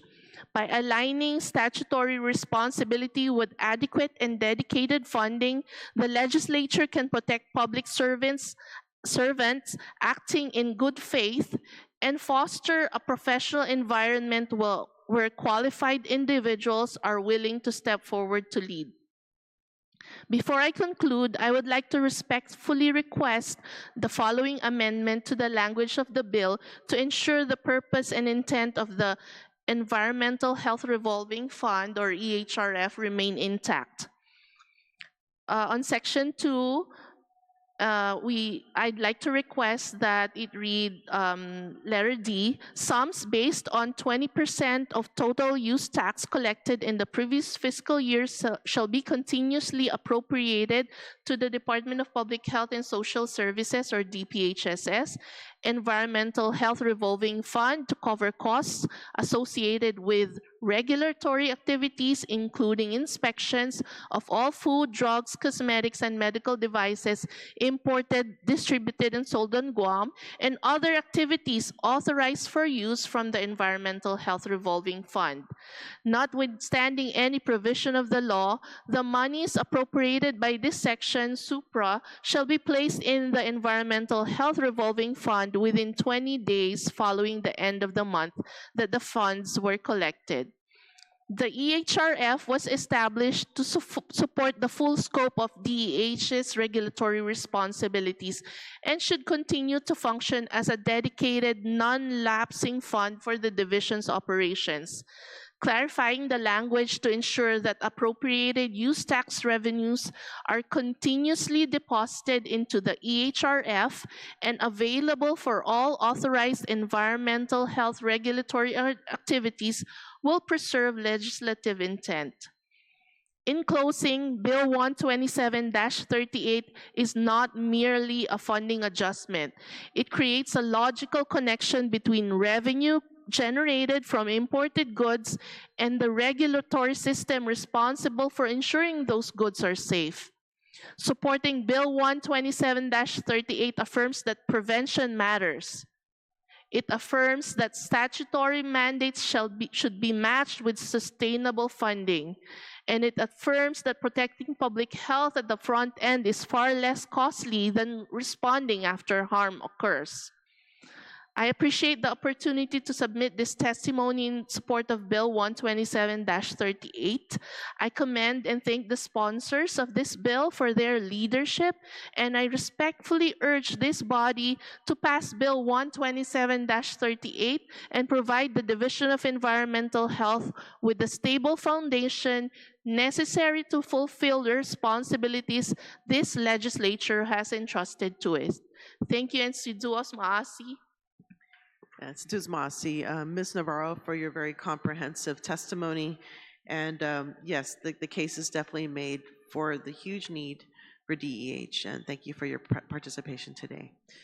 So my apologies, Mr. Tovas. You're now recognized. If you could just restate your name for record-keeping purposes. Hafaday, Madam Chair, Senators. My name is Frank Tovas, and I serve as the current co-chairperson of the Guam Food Safety Advisory Group. The Guam Food Safety Advisory Group, formerly known as the Guam Food Safety Task Force, was originally established by executive order in July 2000 to strengthen food safety in Guam through the collaboration with the Department of Public Health and Social Services. Our membership includes the local and representatives from the local and federal regulatory and non-regulatory agencies, the military, the nonprofit organizations, food establishments, and members of the community. For over 2 decades, GFSAG has worked closely with the Division of Environmental Health of the Department of Public Health and Social Services in advancing food safety initiatives, such as the adoption of the Food Code in 2015, and the passage of the Environmental Public Health Modernization and Revitalization Act of 2010.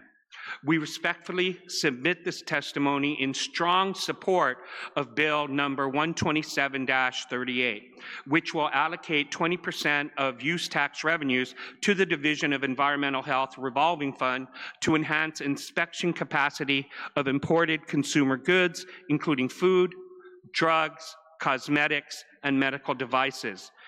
The volume and complexity of imported consumer goods arriving on Guam has grown significantly, presenting new and evolving risks to the public health. According to DPHSS, inspection activities conducted in partnership with the USDA, FDA and the Guam Customs and Quarantine Agency have already revealed a 286% increase in suspected violative importations in just 1 year, involving more than 140,000 commodities. This includes mislabeled food, unapproved pharmaceutical ingredients, and other adulterated food which could harm our community if not intercepted. Unfortunately, DEH has long struggled with inadequate staffing and resources. As GFSAG noted in our testimony on Bill 28-38, insufficient numbers of inspectors have too often led to reduced inspection frequency of food establishments and limited oversight of consumer goods. Without a reliable source of funding, DEH cannot keep pace with the rise in illegal and unsafe products entering Guam, especially through e-commerce and small-scale importers. Bill 127-38 directly addresses this problem by ensuring continuous appropriations to support DEH's critical work. Considering that the majority of all businesses regulated by DEH and are establishments that process, distribute, and/or serve food to our people, the Guam Food Safety Advisory Group wishes to see more resources of the division directed towards compliance inspections, education of workers in the food industry, training of food inspectors, and initiatives to address the food safety gaps and shortfalls of our members in the advisory group. The passage of Bill 127-38 will greatly benefit GFSAG and the community we serve. Expanded inspection capacity will reduce the likelihood of foodborne illness, exposure to harmful chemicals, and other preventable health threats. This supports GFSAG's mission to safeguard Guam's food supply and promote consumer confidence. With more stable resources, DEH can expand joint initiatives with GFSAG, FDA, GEPA, and other partners.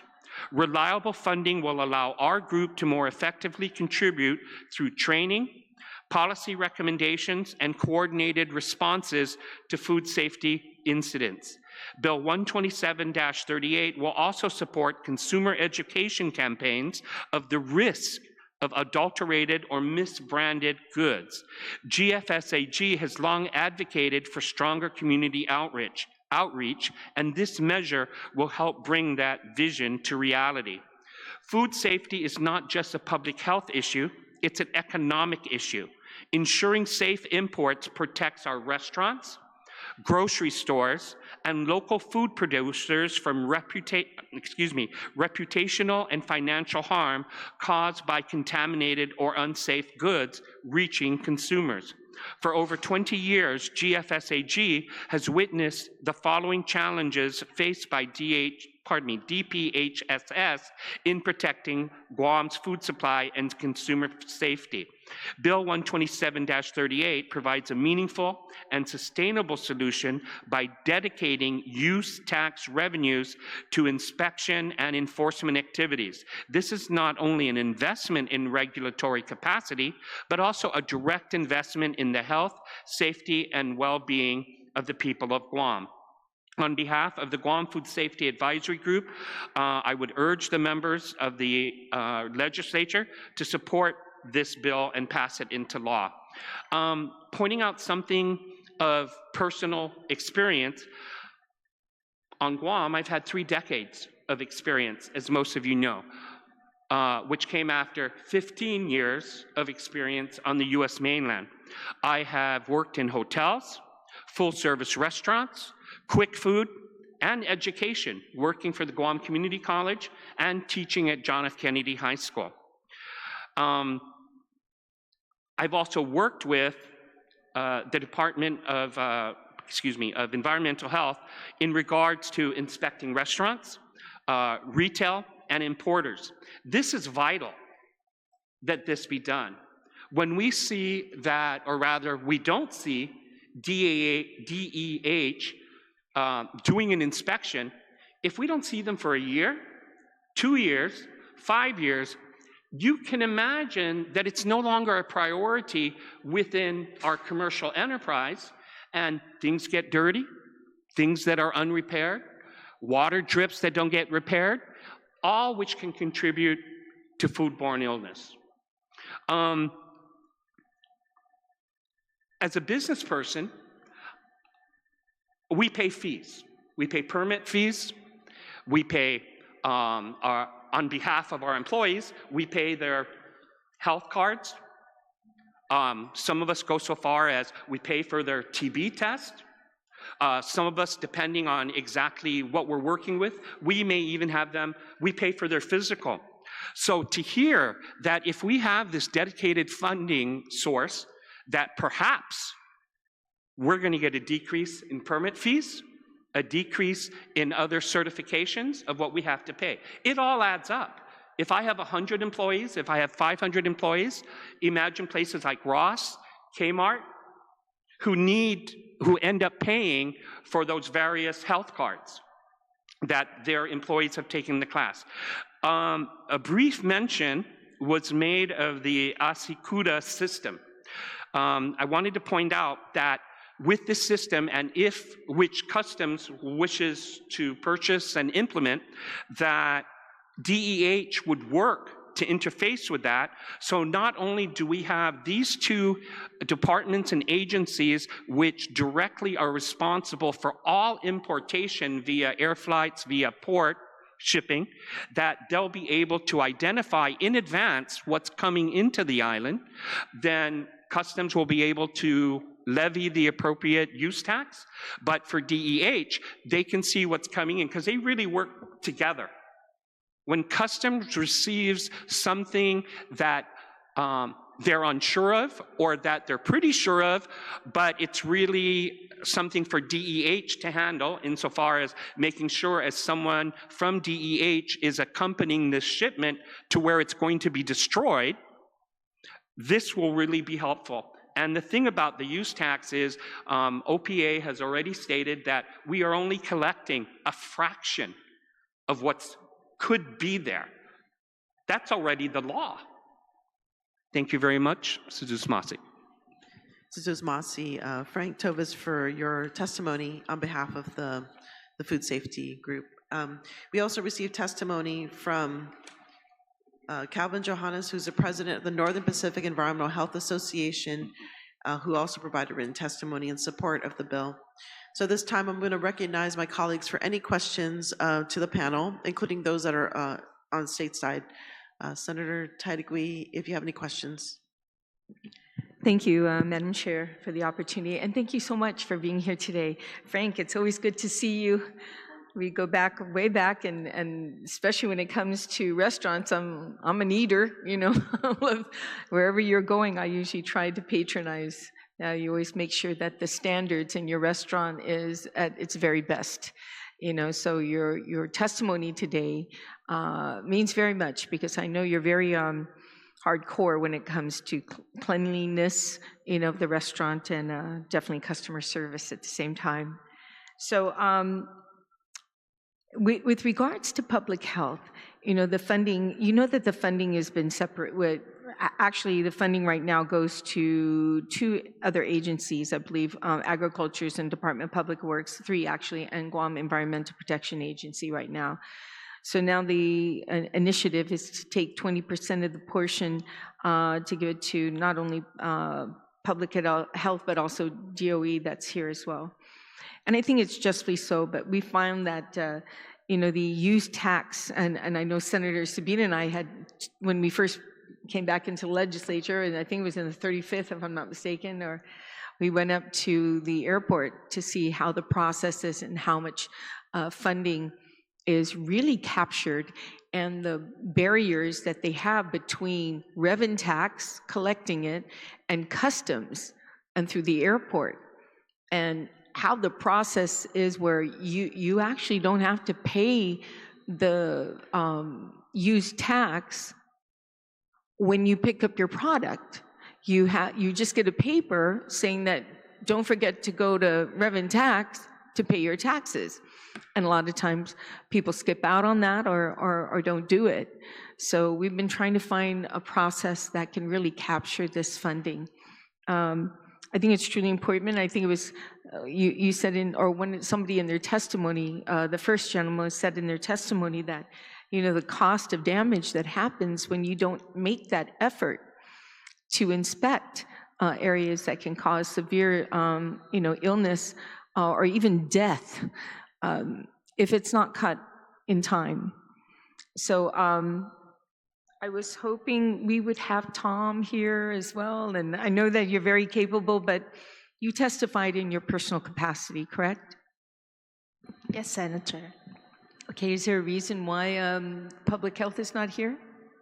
Well, I can speak for myself right now. I just felt that, you know, after having worked at DEH for over a decade, I've seen how dedicated staff have tirelessly did their job with very limited resources, and I just feel like I want to be here and express myself freely and share with you the challenges of DEH, so you can make a better decision about this bill.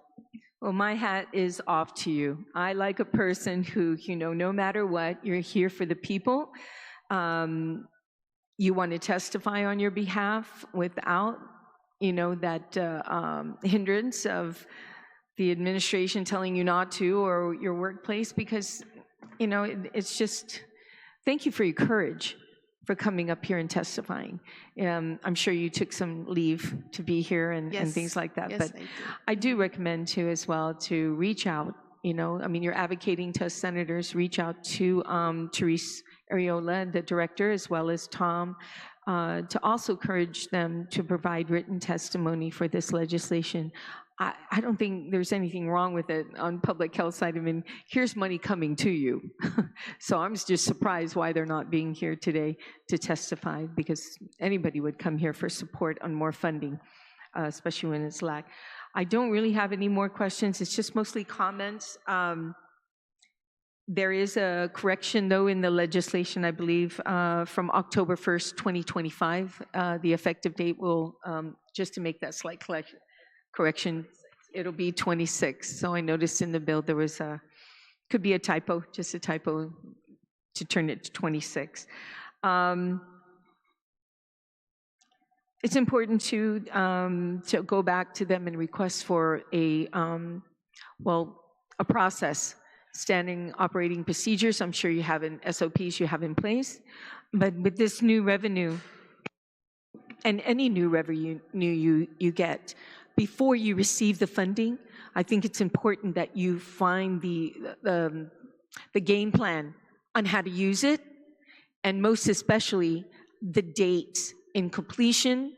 Once the money comes to you, we will be bringing more people on board because we have the funding to do so. But always remember that, with use tax, it's not always consistent. It's just like the Healthy Futures Fund. We project a revenue amount. Sometimes it doesn't always come through that full amount. So you have to take that in consideration. So I always say save for a rainy day. If you have extra funding, put it aside in case that use tax fluctuates to a point that you can't sustain yourself, okay? So then, thank you so much. And again, my hat's off to you, the courage of being here and coming here on your personal capacity. I greatly appreciate, with your experience, I greatly appreciate it. Frank, always a pleasure. Okay, thank you. Thank you, Senator Tadigui. Senator Sabrina Salas Matanani. Thank you, Senator Perez, and thank you, Leilani and Mr. Cruz, as well as Dr. Lim, Dr. Dijak, and the testimony that was submitted by Mr. Johannes. And Leilani, I can understand why you came here today in your personal capacity. I am surprised that the Department of Public Health is not here in person, because your testimony, it lists a lot of serious issues plaguing the Division of Environmental Health, and some that I've heard about years ago being in the media. So I did want to ask, because you mentioned here that between 2021 and 2025, DEH filled 31 vacancies but lost 34 employees, including 16 inspectors. So how many employees are currently at DEH? It's about 20. I don't have the exact count right now, but about 20, 22, I believe. But because I oversee the inspection side, I'm familiar with the inspectors. We do have right now 3 fully trained staff who are able to conduct inspections independently. So you only have 3 inspectors? Fully trained. We have some that are still being trained. How many are you still training? So we have one that we're still training, and then we just onboarded actually 4 environmental health, 2 environmental health specialists. I'm sorry, 3 environmental health specialists, 1 environmental public health officer, so a total of 4 that they just joined us like about a couple of weeks ago and this week. Maybe then I should just ask, how many inspectors do you actually have that are going out and doing inspections? We have 3 inspectors that are able to lead the inspections. We have some inspectors that assist, but they cannot do independent inspections. How many inspections do you conduct a day? In a day, depending. So our primary, the inspection that really takes up a lot of time right now is school inspections because of the size of the facility. So if it's an elementary school, it would take us about 2 days. If it's a high school, it takes about 5 days to conduct the inspection for the whole facility, and that does not include report writing. So is the Division of Environmental Health, would you say, in a state of emergency?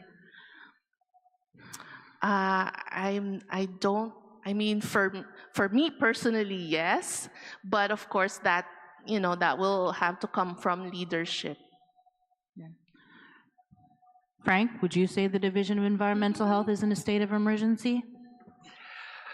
We are a voluntary, when I say we, the Guam Food Safety Advisory Council, we are a voluntary appointed, and we do this from our heart.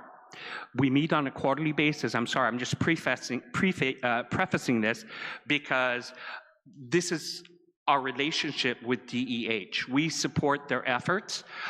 We strongly advise when we think the direction is not where we need to be going. And hence why we're here, not because it's not going where we want it to. This is nothing new. Since 2000, I mean, we're talking 25 years, directors have come and gone, heads of DEH have come and gone. What I want to point out is that through our efforts together, we have put plans in place with the University of Guam to give merit scholarships to train individuals to become environmental officers. This is not, how do I want to put it? In the old days, 10 years ago, 15 years ago, inspectors, all that was required was a high school diploma. And this is not just an inspector of food, or their mandates include water fountains, swimming pools, schools, customs, the hospital. Their mandates are many, and so the expertise. And unfortunately, other agencies, federal, such as the FDA themselves, agencies on Guam, they have a different, what's the word I'm trying to, you used it earlier, quality of life. They work 8 to 5, Monday through Friday. They don't work weekends. They don't work at 2 a.m. to inspect a beverage venue, or when there's an emergency. And so would I say that it's an emergency? Yes, but it's an emergency we've had for decades. And again, between the 85 to 95% passion to follow the law, to protect our customers on the private industry side, and an understaffed, overworked, stressed out, never gets their full allotment. Oh yeah, they're promised X amount of dollars, but it never comes into their register. And fighting the competition that there are other agencies and the private sector who want these employees. I mean, it requires a degree now to be an environmental health officer. And it should, with the amount of information that they have to process, and in something as simple as writing a report. But bottom line, the numbers are not there. The numbers of inspections are not there. The numbers of personnel are not there.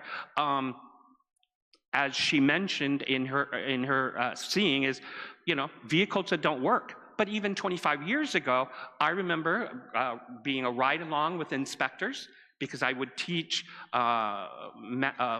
management certification for restaurants that was required by law, that if the, if the light went out in the car, they would have to use their own personal money. And as she stated before, they're doing the weed whacking on the weekends. They're bringing wrenches from home to fix sinks and toilets that are leaking. But yes, in my personal opinion, and in the teamwork that we work with DEH on such a close basis, and we meet on a regular basis, yes, it's an emergency, but it's not a yesterday emergency. It's been for decades. Right. And so how much of this would you say is it a funding issue, or is it really just employee, people, interest in this line of work type of problem? Yep. Yes. I'm sorry. Okay. Senator, like I mentioned in my testimony, it's really the main issue with DEH is really funding, because that's where all the staff retention issues come up, the staff recruitment issues are related to funding. So, and we do, we've been working, like I said, we've been working with, UOG and GCC to attract new grads and provide a pathway for them to see this profession for them in the future. Right, I see it. It's in your testimony. It says, in collaboration with stakeholders and the governor's workforce collaborative team on environmental health, DEH has developed an educational pathway and scholarship to service program for future inspectors. Is this already implemented? This It's still program? it's in process. It's partially implemented, like at GCC. They already implement the boot camp for our environmental technician aides. Hopefully, after they graduate, they go to DEH to pursue that profession. And then there's also some associate degree programs and certification programs at GCC. And we're working, I know Tom had been meeting with them regularly to make sure that the process will be smooth sailing once we know the funding is there. And how much is this program? I guess how much would this cost? Unfortunately, Senator, I'm not familiar with the cost. Right. Yeah. Okay. Well, I do support the intent of this bill, and I think, just in this new position for me as a senator, one of the things that I found challenging is trying to prioritize what's important, right? Public health, healthcare, education, public safety, and the economy. And so those are the things, going into this position that I wanted to prioritize, and sometimes it just doesn't work out that way when you have other colleagues. So I'll do my best to try and garner enough support for this bill, but there are other considerations because of the use of the use tax and how it's divvied out, and just reading the fiscal note on this, it's a little concerning. So thank you. Thank you, Senator. Senator Gumatata, you're recognized. Thank you so much, Senator. For the record, according to the Consolidated Revenue and Expenditure Report, which is the CRER, for the period ending December 31st, 2025, use tax collections were projected at just over $8,791,967, which is above the adopted level in FY26. But according to the CRER for the period ending September 30, 2025, use tax collections were at $5,836,858, or just around $3.4 million less than the adopted level of $9.2 million for FY 2025. Also, Senator, for the adopted level for the Environmental Health Revolving Fund for FY 2026 is $1,586,489, which was appropriated in its entirety to DPHSS. According to the Special Funds Report for the period ending December 31st, 2025, the Environmental Health Revolving Fund collected over $52,261 more than it was collected during the same reporting period in FY 2025. I join Senator Tadigui in concern about public health not being here, and I'm hoping that staff can maybe get answers to these two questions, recognizing that there were no administrative penalties reported during the entirety of FY 2025 and for the first quarter of FY 2026. What information is available from the Guam Department of Public Health regarding any alleged administrative violations during this 15-month period? And did the department address any appeals from individuals or health-regulated establishments during this particular time? That's important for me as a policymaker, because Bill 127 intends to help fund the costs associated with inspection activities of all foods, drugs, cosmetics, and medical devices imported, distributed, sold, and used on Guam I guess my question going back to perhaps public health or Guam Customs and Quarantine, how can this measure specifically support the ongoing efforts of those respective agencies to address the unauthorized distribution of prescription drugs, food supplements, and cosmetics, which, based on anecdotal reports, are being brought into Guam under the guise of personal use? Thank you, Senator Perez, for the opportunity this morning to provide that to your attention. Yes, thank you, Senator Gumatata. Those are questions that I will be bringing forward to Department of Public Health.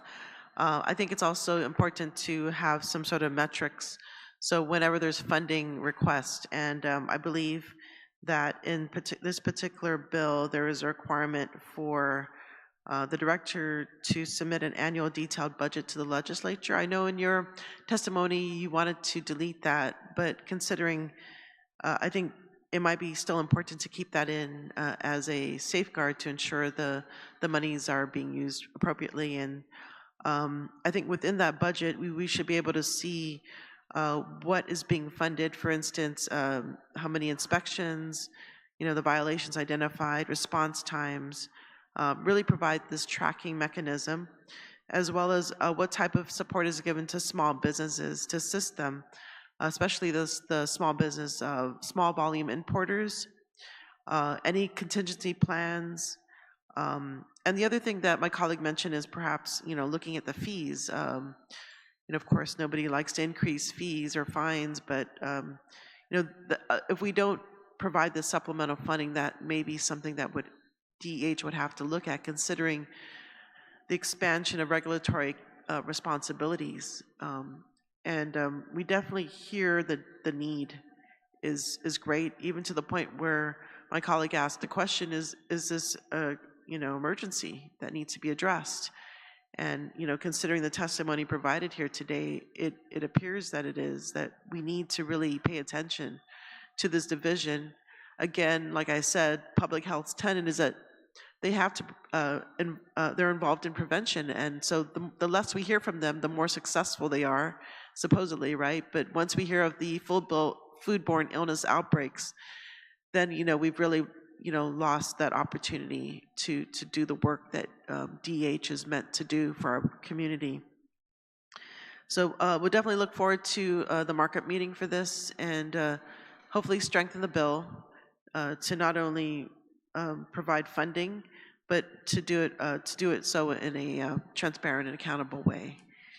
And so with that, I would like to thank all those that came to testify: Dr. David Dijak, Dr. Doug Farquhar, Dr. Lim Hapare, Leilani, Ms. Navarro, as well as Frank Tovis. Thank you so much for taking the time today to really educate us, the policymakers, as well as the public, about the importance that DEH plays within the Department of Public Health, and how we can support you in supporting the health of our community. With that, I would like to encourage all those to provide testimony, to continue to send testimony in to Senator, and please address Senator Sabina Flores Perez, address 710 Marine Corps Drive, Suite 303A, Hagåtña, Guam 96910. Testimony can also be hand-delivered here to the Guam Congress Building or emailed to office.senatorperez@guamlegislature.gov. If there are no further testimonies or questions, Bill 127-38 is duly heard. The time now is 10:32 a.m. Saduz Masi, and have a great day. Thank you. And so we are going to move on to the last item of the agenda, is to Bill 126-38.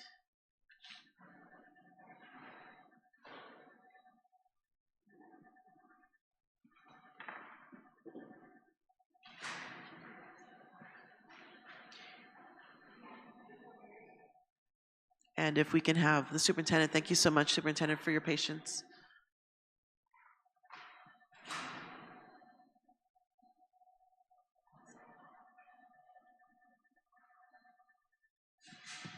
Just give me 1 second.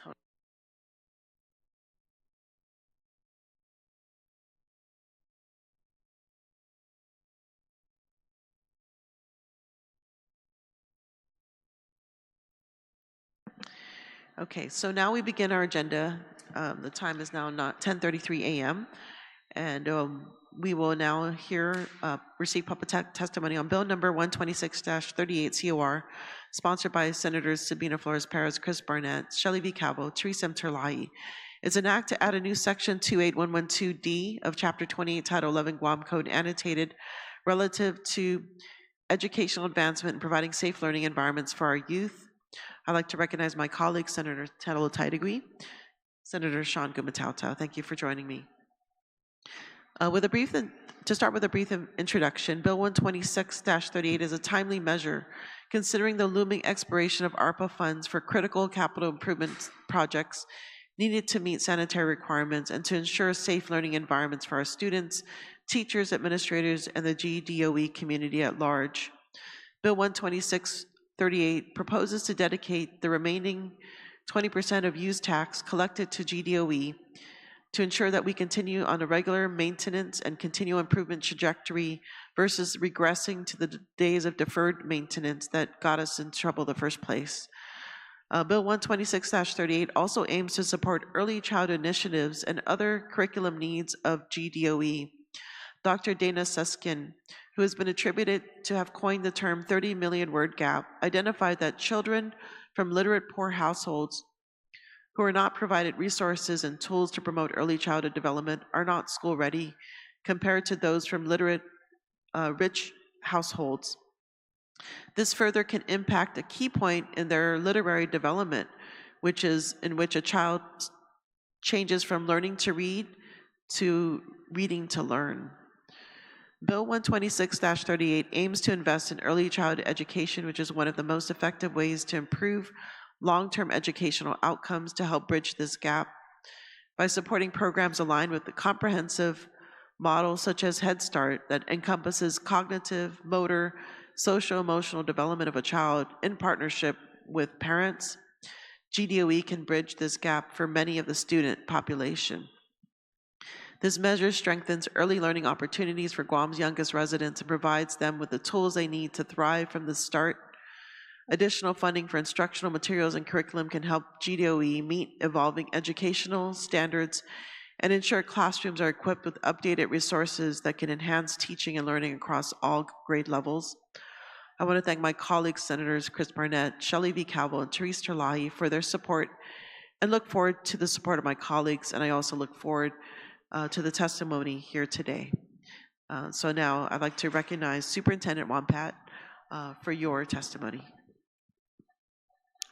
Buenas and half a day, honorable senators, Senator Perez, Senator Taitagui, and Senator Gumatauta. In the spirit of Inafat Maulik, Jan Respeto, working together in mutual respect, sorry about that, for the good of our community, I thank you for the opportunity to provide testimony on Bill 126-38 COR. I would like to focus specifically on one critical area this bill addresses, which is deferred maintenance and the importance of preventative maintenance in our public schools. In 2022, the GDOE School Facilities Master Plan identified approximately $110 million in deferred maintenance across our school system. That figure is now 3 years old.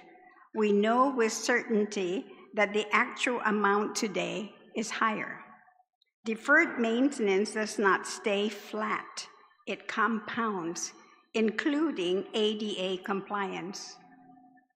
When roofing repairs are delayed, water intrusion spreads. When mechanical systems are not serviced, equipment fails prematurely. When electrical infrastructure is not maintained, safety risks increase. Every year, we postpone repairs. Costs escalate. The longer we wait, the more expensive and disruptive the solutions become. This bill is important because it creates a predictable and dedicated funding system. Without without predictable funding, maintenance becomes reactive. We respond to emergencies instead of preventing them. If we use these funds strategically for deferred maintenance, we can stabilize roofs before widespread structural damage occurs, maintain HVAC systems before full replacement is required, upgrade aging electrical systems before failures interrupt instruction, and reduce emergency repair contracts that often cost more. Just as importantly, we protect instructional time. When a school closes a wing due to water damage, when air conditioning fails during instructional hours, or when facilities are deemed unsafe, students lose learning time. Preventative maintenance protects academic continuity. Guam's climate accelerates deterioration. Salt air, humidity, and heavy rainfall increase the wear on our facilities.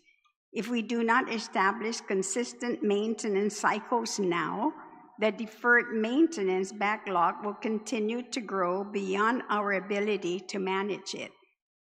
The $110 million identified in 2022 was already significant. If we delay further, we risk seeing that figure increase substantially, placing even greater strain on future budgets. This bill allows us to shift from crisis management to strategic asset management.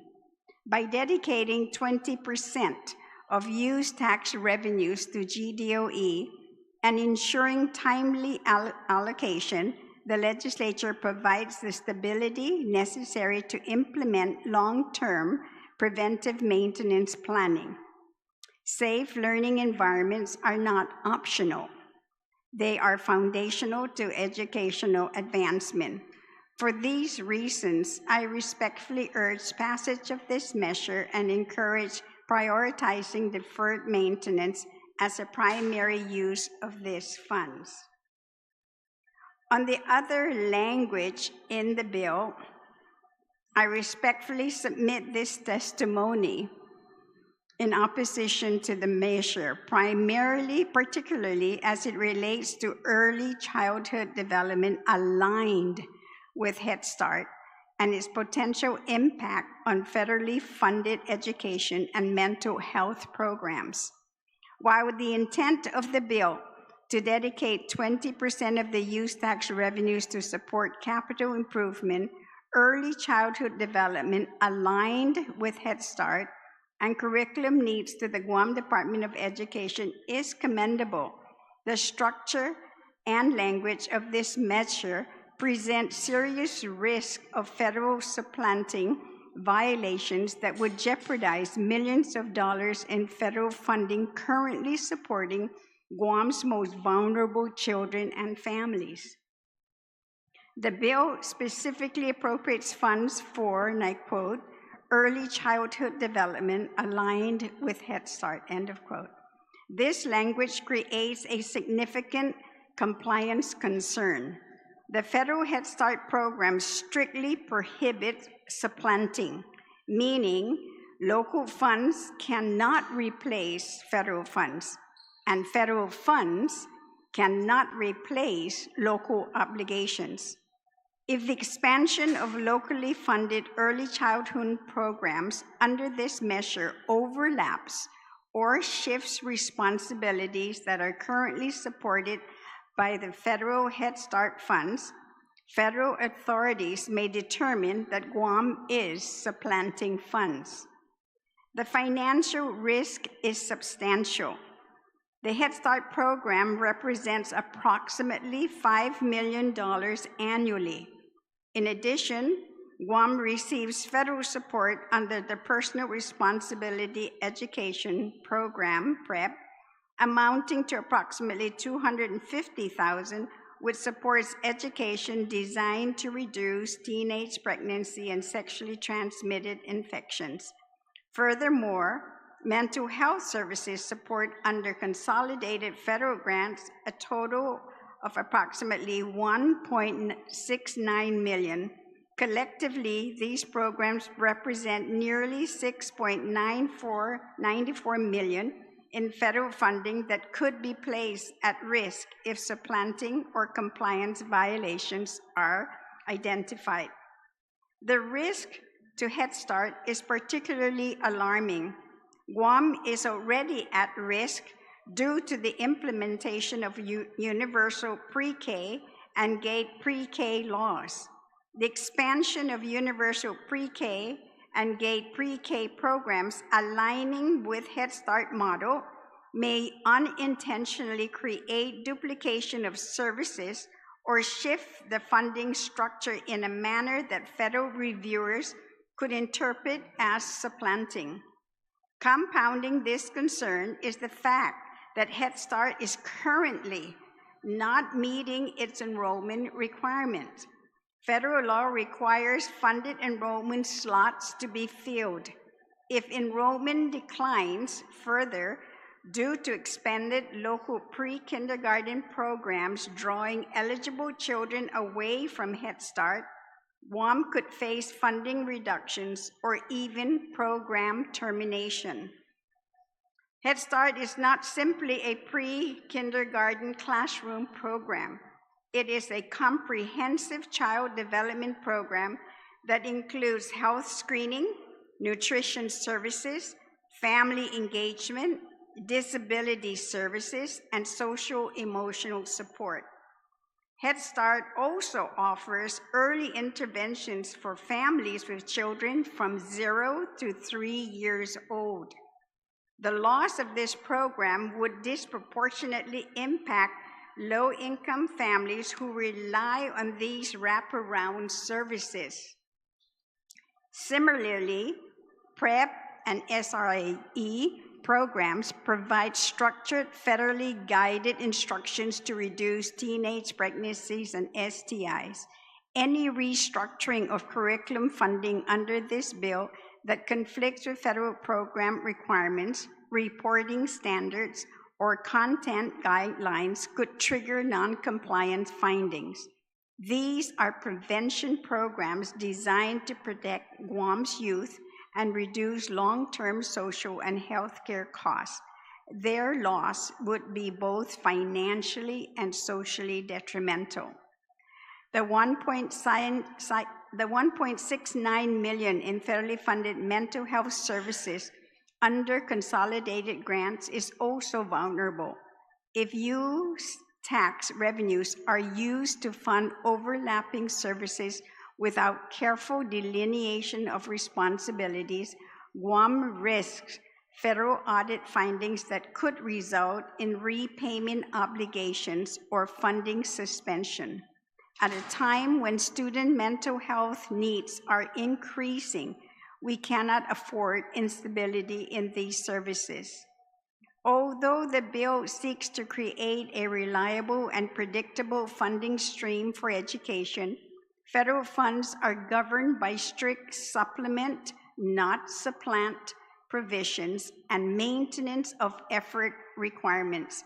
Without explicit safeguards, fiscal separation mechanisms, and formal federal guidance, this measure may unintentionally trigger federal compliance violations. I respectfully urge the legislature to pause and conduct a comprehensive federal compliance review before advancing this section of this measure. Written guidance should be obtained from federal program officers overseeing Head Start, PrEP, and SRE, and consolidated grants to ensure that the proposed funding structures does not place Guam at risk of losing nearly $6.94 million in critical federal support. The goal of improving educational facilities and expanding early childhood access is important. However, we must ensure that these efforts do not undermine the very federal programs that currently sustain early childhood education, youth health education, and student mental health services on our island. For these reasons, I respectfully urge that section of Bill 126-38 to fund alignment of early childhood Head Start program but we support, however, the 20% of local funding for early childhood and instructional materials to promote mental health and improve facilities for a safe learning environment. Thank you for your consideration and for your continued commitment to the children and the families of Guam. Thank you, Superintendent Wampat, for your testimony. It looks like that's your team behind you, so I'm assuming there's nobody else here to provide testimony. They're my deputies. If you have any specific questions, these two ladies directly behind me are definitely those who oversee federal grants, the Head Start program, and consolidated grants. Okay, well, thank you. Thank you for your testimony. It definitely was not my intent to supplant, and perhaps that kind of jogs my memory a little bit because at the time I wrote this, I think Head Start was in, they weren't sure where they were going to get their funding from. And so I included it in the bill. And so now times have passed, it's over a year, and things have changed, right? Yes. So, but, you know, I understand the amount of money in the use tax they're collecting is not enough, but at least it's going to provide some funding. Yes. For, you know, whatever DOE needs. And I think one of the highest priorities definitely are facilities. But I also, as an educator too, I wanted to ensure that in addition to a building, we want curriculum, right? That's the reason why we have an educational system is a curriculum within those structures. I mean, you could easily, you know, so long as you don't have the words aligning with Head Start, they're far more restrictive than the other programs that we have. And, you know, you can actually indicate that some of the funding then can be used for the maintenance of effort on our part because we have to provide that. So they provide the funding to support the program, but they're requiring that we ourselves must also provide some funding, which is called maintenance of effort. So definitely the funding can go towards, you know, to help in the early childhood program without the word saying alignment with Head Start. Consider it deleted. Yeah, it's very restrictive. As a matter of fact, we have two individuals here currently. They were here last week and this week providing some support. They're visiting all of our Head Start programs. And it is, you know, of course, disheartening for them to learn that we will have to shut down 2 centers because we're unable to fill all of the classes. Yeah, I know we're going to have a hearing on Friday, but maybe perhaps you can provide some insight as to why enrollment is decreasing. Is it just parents are not getting the... Well, we're seeing overall with our schools, there's a drop in our enrollment, and there are various reasons, of course, but one of the things, the families are just not having, you know, large families anymore. They're down to, it used to be 8, 12, 6, and now we're down to 2 or 1, or even maybe the most 3. So we're seeing that. And we were thinking that it would be better in the north because that's where a lot of the movement has been, but we're seeing it actually happening throughout. So the north is just as affected, but worse when it comes to central and south. So one of the bills that I've passed into law was requiring health professionals to take credits in regards to early childhood development upon renewal of their licensure. And so that to me was very critical because one of the surveys that was done was that 94% of the mothers were not told about early childhood development. And we know that by 9 months of age, we're already seeing differences in one youth's capabilities in their literary development. And so much so that it impacts already by the time they enter school, they're already behind. Well, every year, usually in the summer before school opens, is that we put out announcements, what we call the Child Find Program. These are the 0 to 3-year-olds to let them know what services are available. to families and children. So, I mean, maybe we will have to look and see how much and how widespread. Maybe that information, should go out to the community to let them know. But we do that every year. That's one of the thoughts behind this was, looking at even early Head Start, right? Because the Head Start program, I believe, starts at 3 years of age. Is that correct? Yes, you're right. Yeah, But and so there is an early Head Start program where we can reach them upon birth, and that is like, to me, the goal. I guess one of the areas that we really need to reach out to parents. But yeah, again, that was a thought behind this bill. Let's reach reach parents earlier, because they play a critical role in a child's development, and the more the Head Start program right now are competing with, like I said earlier, the universal pre-K program and even the GATE program. When we were looking at the master's schedule, we found that even in the north, the pre-GATE program, we would only have 1, maybe 4 students in a class. And we're seeing the numbers also lower again for universal K. So we're now struggling, parents are struggling, where to put their children. And of course, with the Head Start, it's a little bit different because that's funded federally, whereas the other, and the GATE, pre-GATE, but the universal pre-K program, that's locally funded. Yeah. Okay, so I'll definitely reserve some of this conversation for Friday, because that's, we can go more into depth. But in regards to this bill, consider it done. We're going to take out the words Head Start because we definitely do not want the unintended consequences of appearing to supplant. Right. That's the main focus. However, I want you to know as well is that they're far more restrictive in the sense that when we offer it in the school, we have to either build really a separate classrooms for them.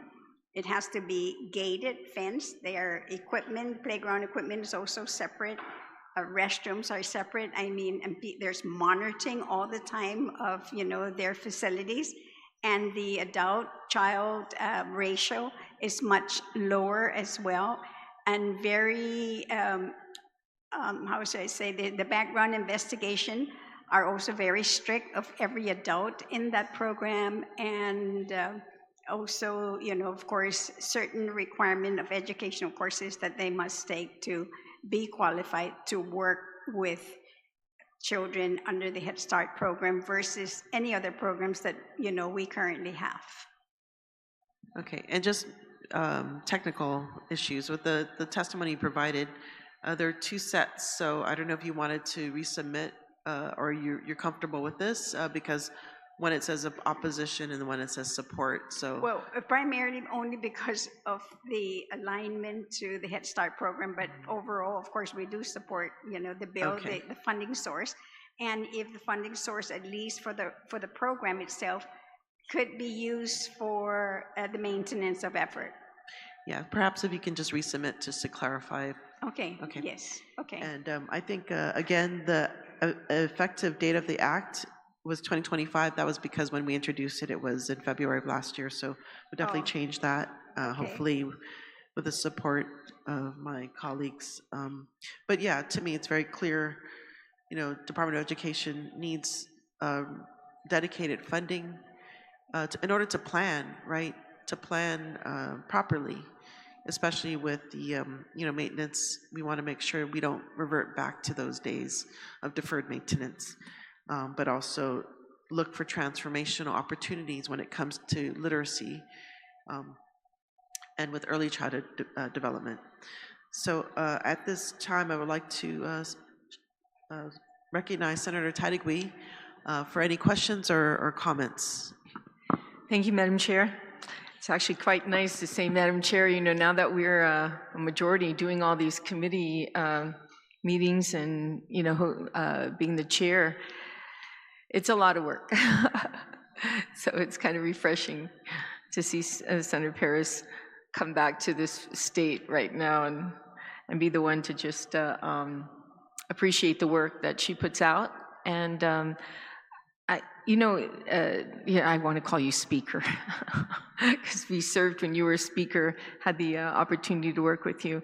And education, of course, was one of your fortes. And so today we're here with some money coming your way. You know how difficult that is, to actually get, especially with maintenance. I mean, we've gone through the last 2 years, or should I say 3 now, because we're into the next term. But Senator Barnett had made quite a bit of changes to the education system by being an advocate to ensure that there's safety in the schools. The rooms are taken care of, the inspections that are requiring, and it took a lot, he took a lot of heat. I mean, you were in the trenches too at that time when they were taking a lot of heat to make sure that the maintenance done. So my question is, will you prioritize this funding if you get it more of a percentage toward maintenance than the other curriculum? Absolutely. And that, of course, again, would be the language on the bill where you basically would say that funding source will be earmarked specifically for capital improvement projects. The percentage-wise, though? Yes. How much do you plan, or you think it's important of this funding to so- go to maintenance versus the curriculum? Well, we want to definitely make the maintenance a priority because that's rarely, we rarely get money for maintenance. And like we stated earlier, that when a study was done a couple of years ago, 3 years ago, the estimate cost was over $110 million. And we appreciate the fact that a couple of years back, the legislature appropriated $20 million to help the department, and then just recently with this year's budget was the $10 million, and that definitely has gone, a long ways. We are at the point right now for March where the ARP monies are going to expire, and the last of the ARP monies were used for 12 schools that are being renovated. I mean, like for example, restrooms being done, spalling, roof leaks, doors, and then now even covered walkways. So we are at the very end right now, which is just the covered walkways that the company needs to do, and that will then wipe out the ARP monies. So that would leave us basically only what we currently have for this fiscal year. I know that my deputy has been working with the staff in terms of responding as quickly as possible to all of the schools to address whatever requests they're asking for, and we're able to currently be able to address them. And I'm sure you've seen in the papers as well, in the press releases, that our schools are now starting to get grades of A's, which is wonderful, of course. We'd want to continue to keep it that way. But like we said earlier, it's going to have to be a continued maintenance. It can't be waiting for something serious to happen, and then that's when we're going to address it, because it will just get worse. Yes. So yes, I would like to make sure that definitely would go at least a majority of it to CIP. I would like to, on this particular case, now when we're talking about the early childhood, is then find out exactly what the maintenance of effort would be satisfactory to the federal programs people that we can put in, to meet then the federal requirement, yes. Or your But share. Yeah, you're your right, share our of share. the, yeah. And we don't know what that is, so It's we your would share. have, we will, Yeah. Well, first kudos to ORDOT Chalampago meeting, almost completing, we just got the news on that one. And, but so I'm thinking you're looking like more 80-20 of this funding, 80% going to maintenance. Because you and I both know that was one of the biggest issues, even during your time as the speaker, that the percentage, or not even a percentage, we never got CIPs for schools. It was always the operations. Yes. And that's why it's felt, just started crumbling, in front of our faces without funding the CIP project. And the only thing I think that saved us was the ARP funding. Unfortunately, we had to go through something so devastating, and the whole world had to go through to get funding to assist us. So we took advantage of that, and now we're, like you said, starting to see our schools being inspected with A grade, and that's a good thing. It's always makes, it gives me more energy to fight more when I see these things happening. Everybody should we're doing it's working. Let's move forward to. So other than that, 80-20, I hope that's and of course it requires you to indicate that. There was some other stuff that we talked about earlier on the previous bill, requirements, Madam Chair, on some of the matrix on it, if that would assist performance matrix, small business support, contingency plan, most especially contingency plan, because in the event, and we know this funding fluctuates on use tax. It's not always the same, as you know, That's right. right? So what's the contingency plan?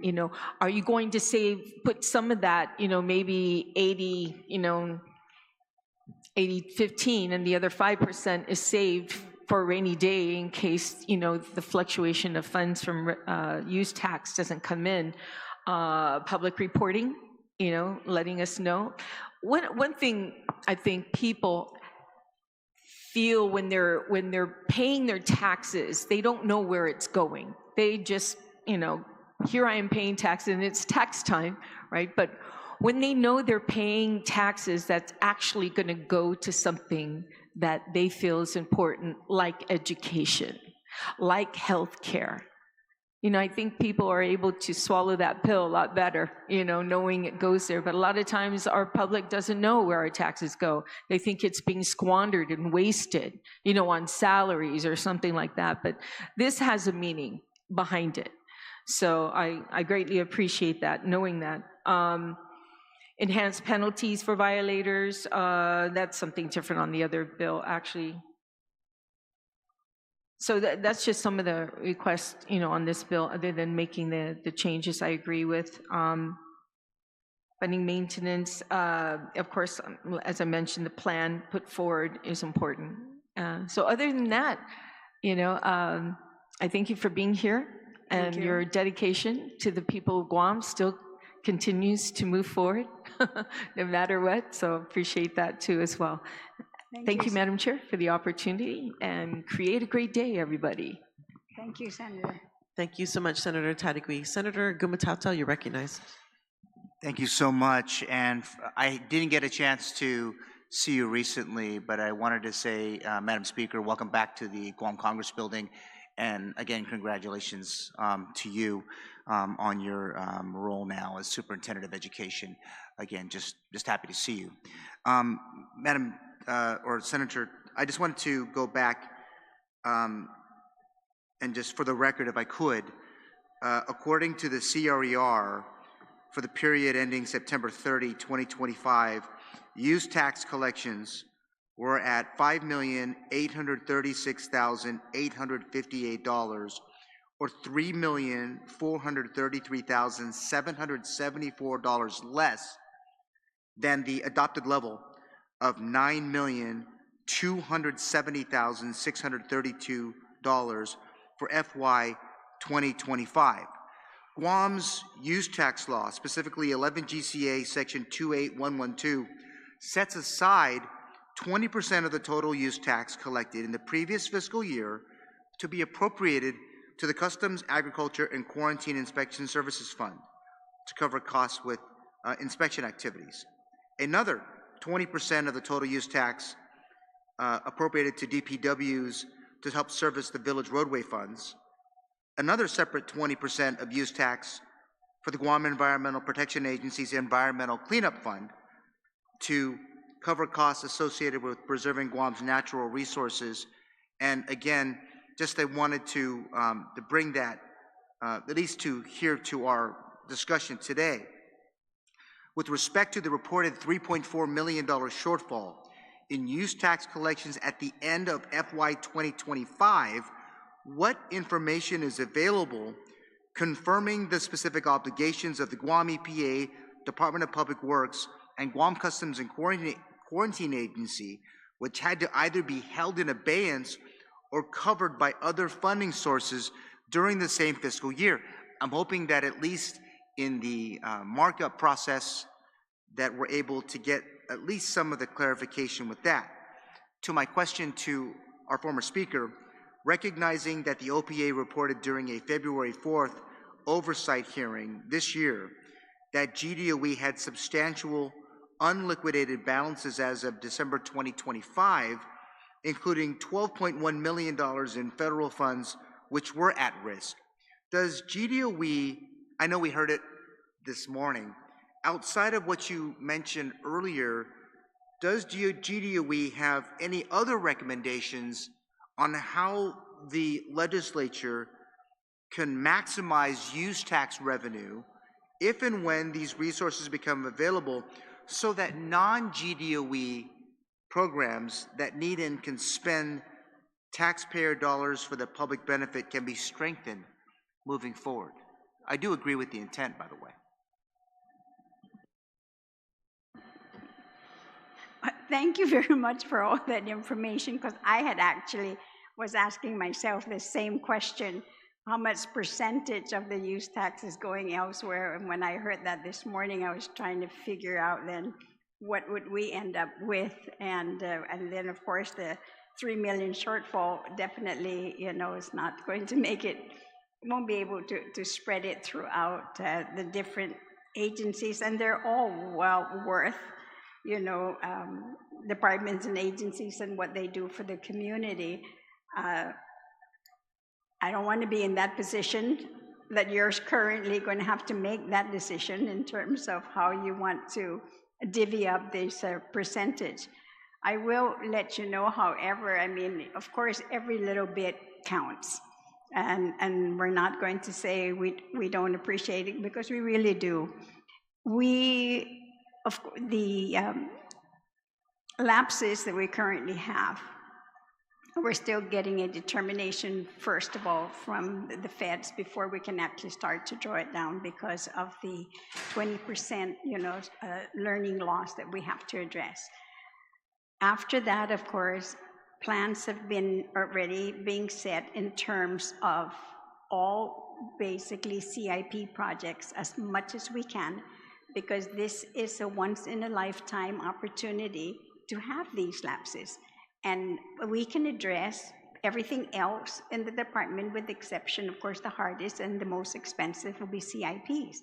And that's where we want to see the monies go there as quickly as we can, as timely as we can. And like I said, to address not only the 110 quotation was given to us, but the recent bill, a bill that was passed apparently, I think maybe 2 years ago, that is now pushing the ADA compliance up to this year, so that we're pushing for that as well. And we just received the Siemens report addressing those. So a lot of the whatever funds we have will definitely go towards, like I said, CIP and ADA.